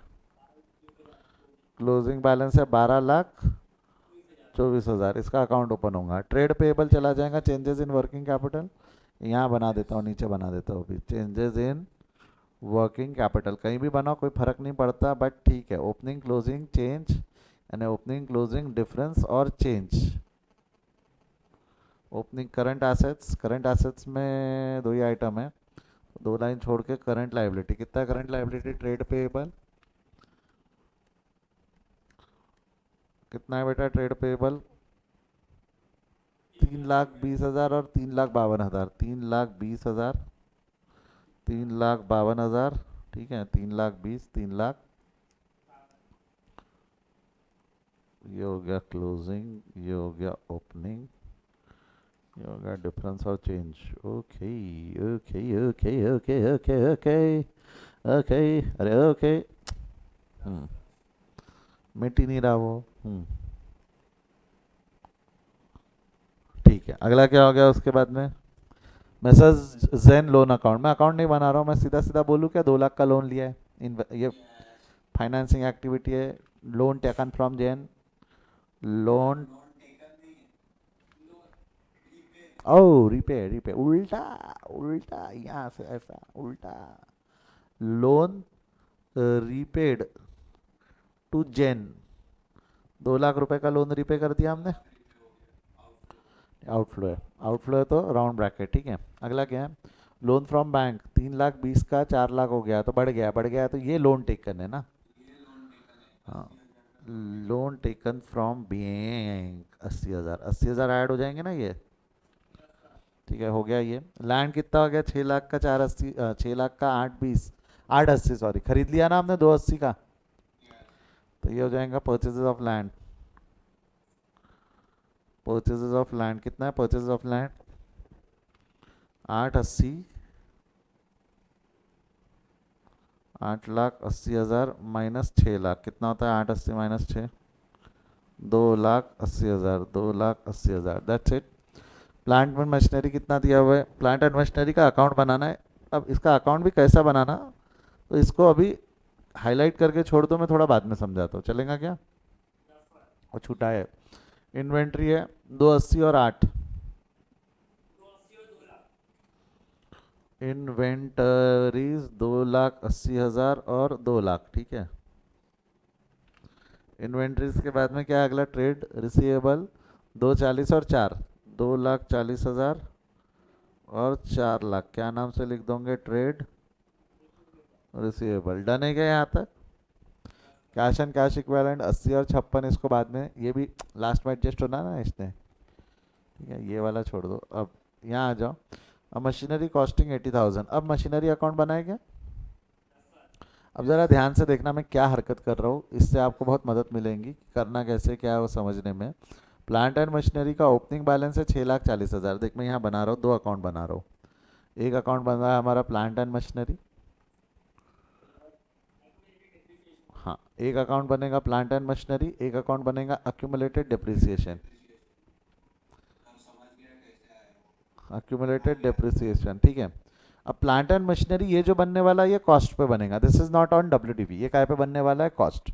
तो उसके लिए अक्यूमुलेटेड डिप्रिसिएशन आपको पता है, अक्यूमुलेटेड डिप्रिसिएशन कितना है आपका?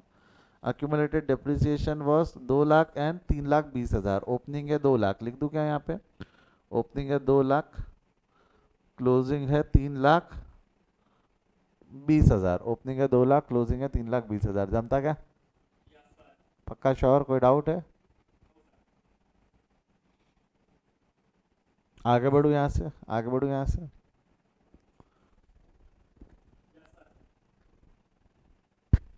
अब इसके बाद क्या हो जाएगा, इसके बाद में क्या होगा मेरे को बताओ। प्लांट का ओपनिंग बैलेंस है 6,40,000, बट ये ओपनिंग बैलेंस डब्ल्यू पे है ना, ये ओपनिंग बैलेंस डब्ल्यू पे है ना। अपने को डब्ल्यू चाहिए कि अपन कॉस्ट पे बना रहे? तो यहाँ पे ओपनिंग बैलेंस अगर मैं ऐसा करूँ तो चलेगा क्या? W plus depreciation is equal to cost. W plus depreciation is equal to cost. W कितना है? 6,40,000, 6,40,000 प्लस डेप्रिसिएशन कितना है आपका? 2 लाख क्या? ओपनिंग डेप्रिसिएशन 2 है, तो 640 प्लस 2 कितना हो जाएगा? ये 8,40,000 बॉडी के अंदर गया क्या? क्लोजिंग कितना हो जाएगा? क्लोजिंग अगेन, ओपनिंग कितना है आपका? क्लोजिंग में 4,40,000 का डब्ल्यू है और 3,20,000 का डेप्रिसिएशन है। 4,40,000 प्लस 3,20,000 कर तो कितना होता है? 7,50,000, 7,60,000, जमता गया यहाँ तक? बॉडी के अंदर गया पक्का? आगे बढ़े। अगर ऐसा करना था, ऐसा करना था। अब मेरे को एक चीज़ बताओ, अब मेरे को एक चीज़ बताओ, क्वेश्चन में क्या दिया हुआ है कि भाई एसेट वैसेट बेचा है। अब आपको नहीं लगता द मशीनरी कॉस्टिंग 20,000, अब 20,000 का और 24,000 का इंपॉर्टेंस आ गया। अब एक्यूमुलेटेड डेप्रिसिएशन 24,000, अब दो भाइयों को मिलाना भी पड़ेगा ना। क्यों? क्योंकि अब एसेट हमारा कॉस्ट पे है। अगर एसेट डब्ल्यू पे रहता तो दो भाइयों को नहीं मिलाते, बट एसेट अब आपने कॉस्ट पे ला लिया, दो भाइयों को मिलाओगे तो एंट्री क्या रहेंगी? Accumulated depreciation account debit. क्या बोल रहा हूँ मैं? अक्यूमुलेटेड डेप्रिसिएशन अकाउंट डेबिट 24,000, और ये कौन से अकाउंट में चला जाएगा? Plant and machinery. यहाँ क्रेडिट अक्यूमुलेटेड डेप्रिसिएशन, इसको क्या बोलते हैं हम? दो भाइयों को मिलाना, दो भाइयों को मिलाना। अब एसेट आ गया ना डब्ल्यू पे, एसेट डब्ल्यू पे आ गया, मतलब 80,000 का एसेट, 24,000 का डेप्रिसिएशन, तो 80 माइनस 24 कितना है डब्ल्यू? उसका कर तो 80 माइनस 24, हाँ 56 का एसेट हमने 40 में बेचा, एंट्री क्या रहेंगी? Cash account debit 40,000, loss account debit 16,000 to machinery account कितना हो जाएगा? 56, हाँ या ना? कैश अकाउंट डेबिट 40,000, कैश चला जाएगा कैश फ्लो स्टेटमेंट में, इन्वेस्टिंग एक्टिविटी। क्या लिखोगे इन्वेस्टिंग एक्टिविटी में? क्या लिख दोगे? Sale of plant and machinery. Plant and machinery कितने का माल बेचा आपने? 40,000 का। पैसा आया? बोल हाँ या ना।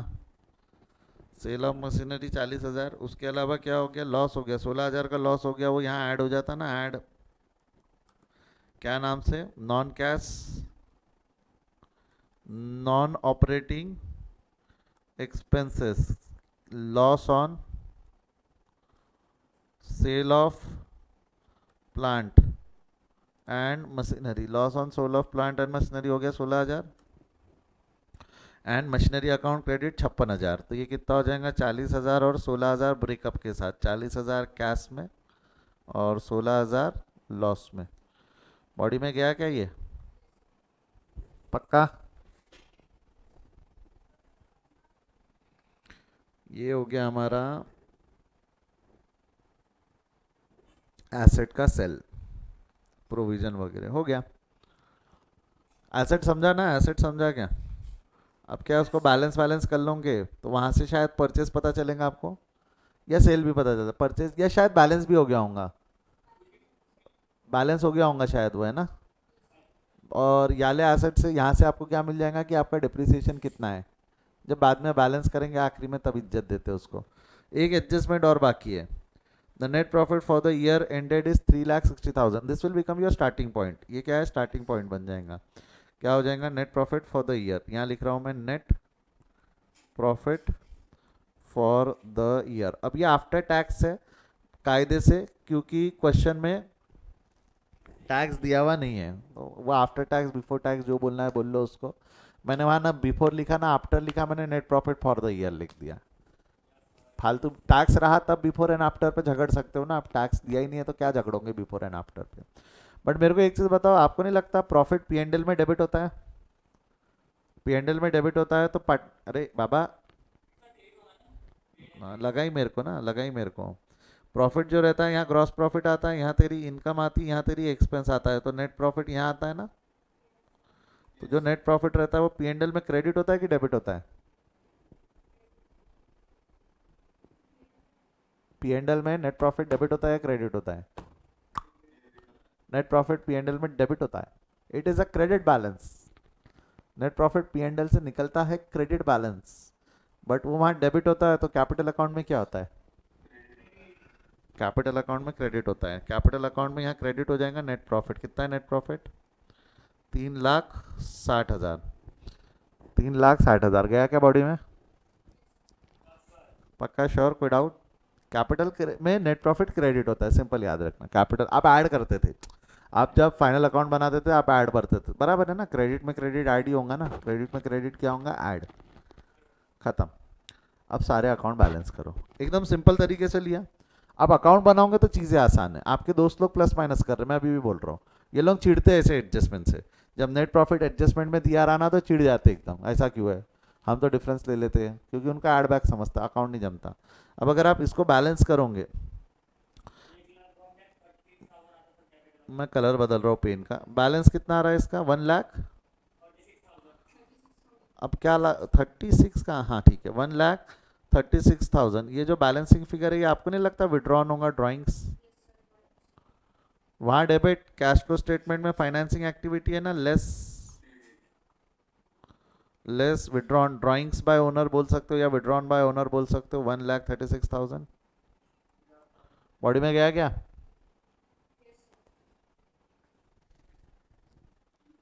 ड्राइंग्स के बाद में अगला क्या है आपका? प्लांट एंड मशीनरी, और बैलेंस हो गया आप बोल रहे हो। एक्यूमुलेटेड डिप्रिसिएशन को बैलेंस कर लो, 3,20 प्लस 24 माइनस 2, 1,44,000। आपको नहीं लगता है बैलेंसिंग फिगर पीएनडल में जाएगा? क्रिएटेड है बेसिकली, ये डिप्रिसिएशन है। ये क्या है? डिप्रिसिएशन। वहाँ क्रेडिट यहाँ डेबिट, डिप्रिसिएशन या अक्यूमुलेटेड डिप्रिसिएशन के नाम से लिख दो, अक्यूमुलेटेड डिप्रिसिएशन। वर्किंग नोट से लाया, ठीक है। ये ड्राइंग्स भी आपने कहाँ से लाया था? Working note. कितना है? 1,44,000। 1,44,000, that's it. Changes in working capital है यहाँ पे, चेंजेस इन वर्किंग कैपिटल ले लो पट पट पट पट। क्या है चेंजेस इन वर्किंग कैपिटल? 80,000 का डिक्रीज है। हाँ, 1,60,000 इंक्रीज, 32,000 इंक्रीज। मेरे को बता, 80,000 से 61 का वैल्यू कम हुआ है, नुकसान है, लेस होना चाहिए, जा रहे उल्टा तो क्या करेंगे? Add less. ये ऐड हो जाएगा। लाइबिलिटी बढ़ गया है तो नुकसान है, लेस होना चाहिए, जा रहे उल्टा तो क्या करेंगे? ऐड। ये तीनों इफेक्ट दे दे ऊपर ले जाके। एक लाइन छोड़ देना, एक लाइन छोड़ के क्या लिखोगे? चेंजेस इन वर्किंग कैपिटल बोलते जा। पहला क्या है? Decrease in inventory 80,000, add decrease in inventory 80,000, 80,000 add हो जाएगा। डिक्रीज इन इन्वेंटरीज, ये ऐड हो गया, ठीक है। उसके बाद में क्या है? ऐड में ये वाला भी ले लूँ ऊपर, increase in trade payable 32,000, increase in trade payable 32,000, ठीक है। उसके बाद क्या हो जाएगा तेरा? Less increase in trade receivable, less increase in trade receivable. कितना है इंक्रीज इन ट्रेड रिसीवेबल? 1,60,000 हो गया। 1,60,000 प्लस माइनस कर लो, आंसर मिल जाएगा। ये कर, बिफोर वर्किंग कैपिटल चेंजेस कितना आ रहा है?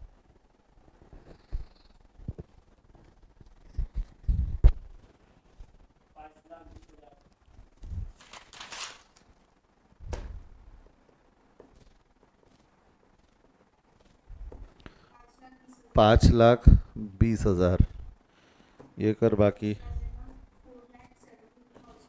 4 लाख, ये जो है 4,72,000, दिस इज ऑपरेटिंग ना, ये ए हो गया।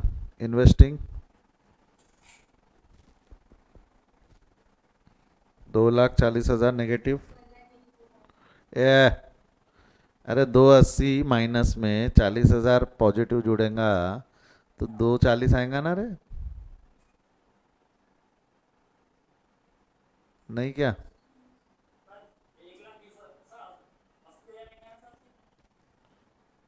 कैसे? चा अबे वो परचेज है ना रे, परचेज ऑफ लैंड है ना 280। 40,000 में से 280 माइनस करेंगे तो 240 आएगा ना। ये कितना आ रहा है?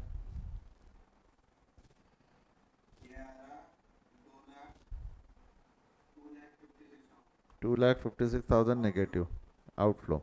तो यहाँ ले लो चेंजेस इन, नहीं sorry, cash flow during the year. हाँ, ए प्लस बी प्लस सी कितना होगा ड्यूरिंग द ईयर? 24,000 का आउटफ्लो है, आप पे विश्वास करूँ? ठीक है, सही हो आप। ऐड कर दोगे, ओपनिंग बैलेंस ऑफ कैश कितना है? 80,000, तो 56 आना चाहिए। Add opening cash and cash equivalent 80,000, तो आपका closing cash and cash equivalent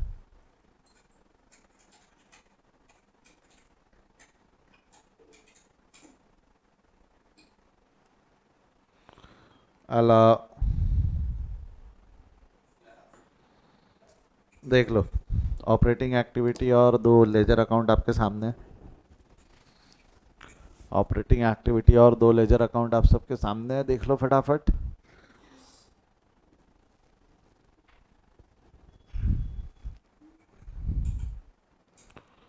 investing activity, accumulated depreciation, financing activity और कंक्लूजन आपके सामने है।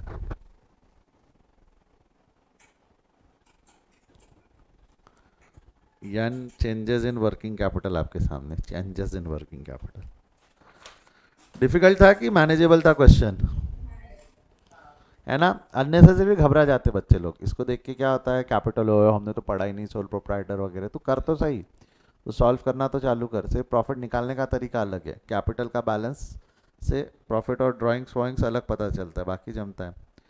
29th वाला जो प्रॉब्लम है, 29th वाला एक बार ट्राई करके आऊँगे क्या? 29, 30 वाला भी अगेन स्टेटमेंट फॉर्म में, घबराना नहीं, ऐसे क्वेश्चन हम कर चुके हैं। शुरुआत में मैंने करवाया हुए ऐसे 7-8 में, वो 5-6 नहीं क्या, 5वां 6वां जो प्रॉब्लम था, जिसमें मैंने आपको exceptional items in extraordinary item और रिफंड टैक्स वगैरह पढ़ाया था उस फॉर्मेट में। एक बार ट्राई करके आना, एक बार ट्राई करके आना। और 30 के बाद में 31 भी ट्राई करना, एक बार कर लेना। एटलीस्ट 30-31 दोनों क्वेश्चन आप लोगों ने ट्राई करना, उसमें मैं अभी कुछ भी बात नहीं कर रहा हूँ। नेट प्रॉफिट दिया हुआ है, इनडायरेक्ट मेथड दिख रही है मेरे को यहाँ पे, और यहाँ पर भी इनडायरेक्ट मेथड का भाप आ रही है मेरे को। वैसे यहाँ सिर्फ इन्वेस्टिंग एक्टिविटी पूछा है उसने, कौन सी एक्टिविटी पूछ रखा है? Investing activity. तो सीधी सीधी बात है, जो भी इन्वेस्टिंग एक्टिविटी के इनफ्लो है वो ऐड करना, आउटफ्लो माइनस करना। कंपैरेटिवली शायद इजी हो ये, कंपैरेटिवली शायद इजी हो, जो भी है एक बार ट्राई करना। AS3 का क्वेश्चन है, मैंने आपको 2 चैप्टर साथ में पढ़ा है, एक हमारा मॉड्यूल 2 का चैप्टर और एक मॉड्यूल 1 का चैप्टर। AS3 में इतना ही है जितना मैंने पढ़ा है आपको, डायरेक्ट इनडायरेक्ट 2 मेथड है वहाँ पे, ऐसा ऐसा वगैरह जो भी पढ़ा हमने पूरा AS3 के हिसाब से पढ़ा। बीच बीच में बोलता था ना, टैक्स का अलग एडजस्टमेंट दिखता है, डिविडेंड का अकाउंट बनता है, ये सब AS3 में लिखा हुआ है। ये सब कहाँ लिखा हुआ है? AS3 में। अब रहा सवाल सिर्फ प्रॉब्लम नंबर 29 का। प्रॉब्लम नंबर 29 में कल आपको शुरुआत में सबसे पहले समझा दूंगा, ट्राई करो। उसमें है क्या, आपको ना इनकम स्टेटमेंट भी दिया हुआ है, तो आपके पास में नेट प्रॉफिट आफ्टर टैक्स भी है, बिफोर टैक्स भी है। आपके पास ऑप्शन है कि आप डायरेक्ट मेथड भी फॉलो कर सकते हो, क्योंकि आपके पास में सारी इन्फॉर्मेशन दी, जो मेथड से आप कंफर्टेबल हो वो करो। अच्छा, यहाँ नीचे में आपको बैलेंस शीट दी हुई है, तो सारी इन्फॉर्मेशन मिल जाएंगी, चेंजेस से रिलेटेड वगैरह, आपका अक्यूमुलेटेड डिप्रिसिएशन वगैरह। अच्छा, नीचे बोला हुआ है इनडायरेक्ट मेथड, तो what you are going to use? Indirect method. तो वही है, आपका इनडायरेक्ट पे वेटेज ज़्यादा है, डायरेक्ट इजी है। इंस्टीट्यूट क्या बोलती है, डायरेक्ट इजी, जबकि मेरे को पता है डायरेक्ट में अगर ढंग से क्वेश्चन पूछे तो लगा सकते हैं बच्चों की, पूरा का पूरा लेजर अकाउंट बनाना जब पड़ जाता है, समझ रहे हो क्या? तो वही है, purchase of investment, sold off investment. अब यहाँ पे जो भी चेंजेस हुए, जो भी बैलेंस में चेंज हुए उसका एडजस्टमेंट है, कुछ मत कर, एडजस्टमेंट से स्टार मार्क दे, एडजस्टमेंट से स्टार मार्क दे, जो भी non non non cash non operating है वो हाईलाइट कर ले, समझ रहे हो? तो नॉन कैश नॉन ऑपरेटिंग जो एडजस्टमेंट में दी रही थी वो तुम पी एंडल से उठा लोगे, और हो सकता है कि इसमें भी कोई एडजस्टमेंट हो, है नॉन कैश नॉन ऑपरेटिंग से रिलेटेड भी यहाँ नीचे कोई एडजस्टमेंट होने के आसार है, तो थोड़ा सॉल्व करना। बट पहले क्या करो, पहले 30-31 सॉल्व करके देख लो आप घर पे, ताकि क्या अगर आप गलती से डीमोटिवेट हो गए इसको सॉल्व करने का, तो वो आखिर आखिर में हो, आखिर आखिर में फ्रस्ट्रेटेड हो इंसान। वैसे इजी है, प्रॉब्लम लंबा है, 29 प्रॉब्लम है, इजी है, लंबा बस, ठीक है? अरे समझो ना, इलास्ट्रेशन 6 है, मॉड्यूल का इलास्ट्रेशन 6 है, आप 7, 8, 9, 10 सॉल्व कर चुके हो, प्रॉब्लम नंबर 12 इलास्ट्रेशन 12 सॉल्व कर चुके हो, तो 6 तो इजी होगा ना उसके कंपैरिजन में। वो सिर्फ लेंदी है इसलिए मैंने आखिरी में रखा हो, वो सिर्फ लेंदी है इसलिए मैंने आखिरी में रखा हो, कि एक बार सारे कंसेप्ट बिल्ड हो जाए तो बड़े बड़े क्वेश्चन भी आप लोग हैंडल कर पाओगे। चलो बाय, मिलते हैं। हाँ 30 में 2-3 एडजस्टमेंट में फंस सकते हो, इसलिए डिफिकल्ट जाएगा, समझ रहे हो क्या? एक दो एडजस्टमेंट, सर इसका करना क्या है समझा ही नहीं हमको, इसका करना क्या है समझा ही नहीं। मैंने क्या बोला, मशाल जितना आता है उतना कर, बाकी छोड़ दे। एग्जाम में स्टेप मार्किंग के नाम पे कुछ तो मिल जाएगा, और क्या होता है एग्जाम में आखिरी में पूरा प्रेशर खत्म होने के बाद वो वापस पढ़ो ना, जल्दी समझ में आ जाता है ये करना होगा करके, समझ रहे हो? आप जब जाते हो तब आप एकदम 12-15 टॉपिक का बर्डन लेके जाते हो, फिर जो जो टॉपिक हो गए उसका कचरा बाहर होते जाता है। बट बहुत ज़्यादा बाहर मत करना, गलती से फेल हो गए तो अगले अटेम्प्ट में लगेगा, ठीक है? तब पता चला वहीं डस्टबिन में छोड़ के आके पूरा नॉलेज अगले अटेम्प्ट के लिए फिर से पढ़ना पड़ रहा है। भगवान ना करे हो ऐसा, बट संभालना थोड़ा खुद को, ठीक है? चलो bye, see you, take care.